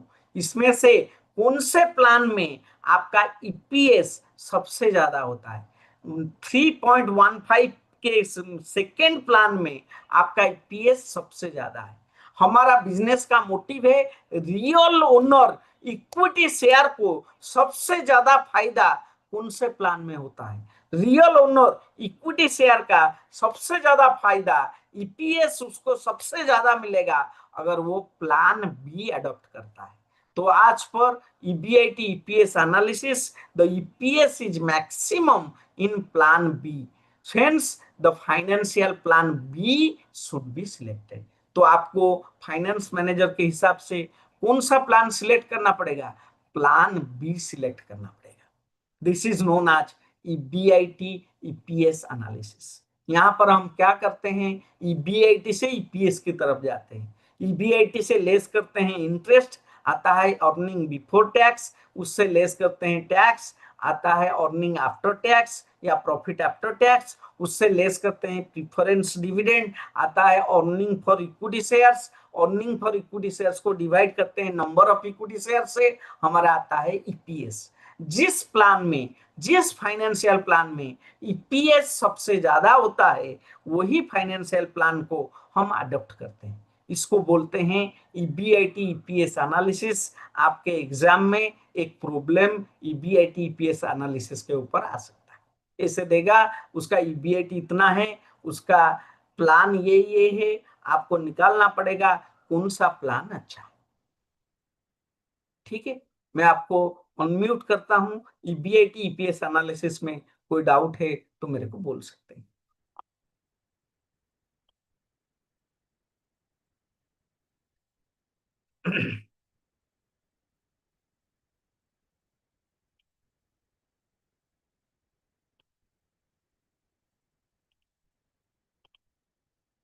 हाँ बोलिए। नंबर ऑफ इक्विटी शेयर केमते out? Number of equity share माने आपण व्यवसाय रे केतेटा इक्विटी शेयर अछि सीधा हिसाब कर देबे। सर EBIT टा जो 5 लाख नहीं थिले एग्जांपल टाइम रे, सेटा कोन sir after fixed operation cost सब माइनस हैला हां, परे? EBIT केमति बारे? Sales less variable cost, contribution less fixed operating cost, that is equal to EBIT। सही EBIT टा इथि बाहर। Okay sir, thank you sir. Sir जदि हम ओन मनी यूज करिया तो ताले हमको प्रॉफिट कम मिलिबो ना? निश्चिंत निश्चिंत। तो अपन जो एग्जांपल देला से EPS टा कमी जीवो।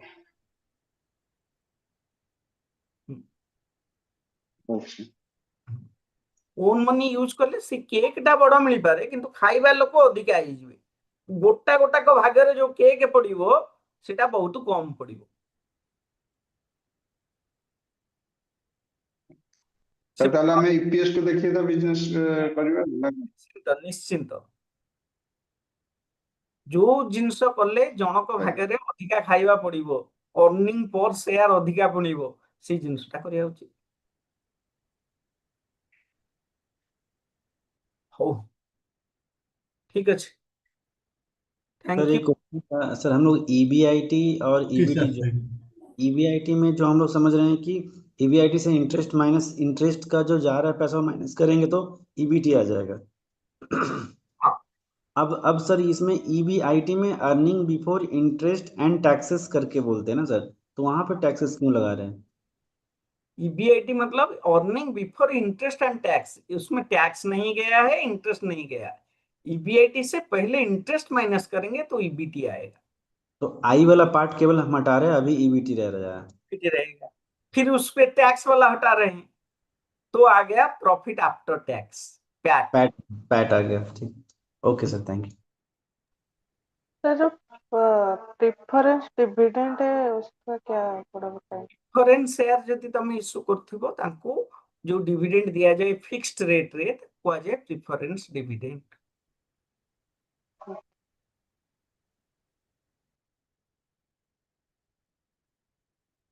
हो okay, thank you and good night. Thank you Thank you, sir. Good night. Thank you, sir. Good night. Good night, sir. Night. Good night sir, good night. Thank you, sir. Thank you sir. Thank you, sir.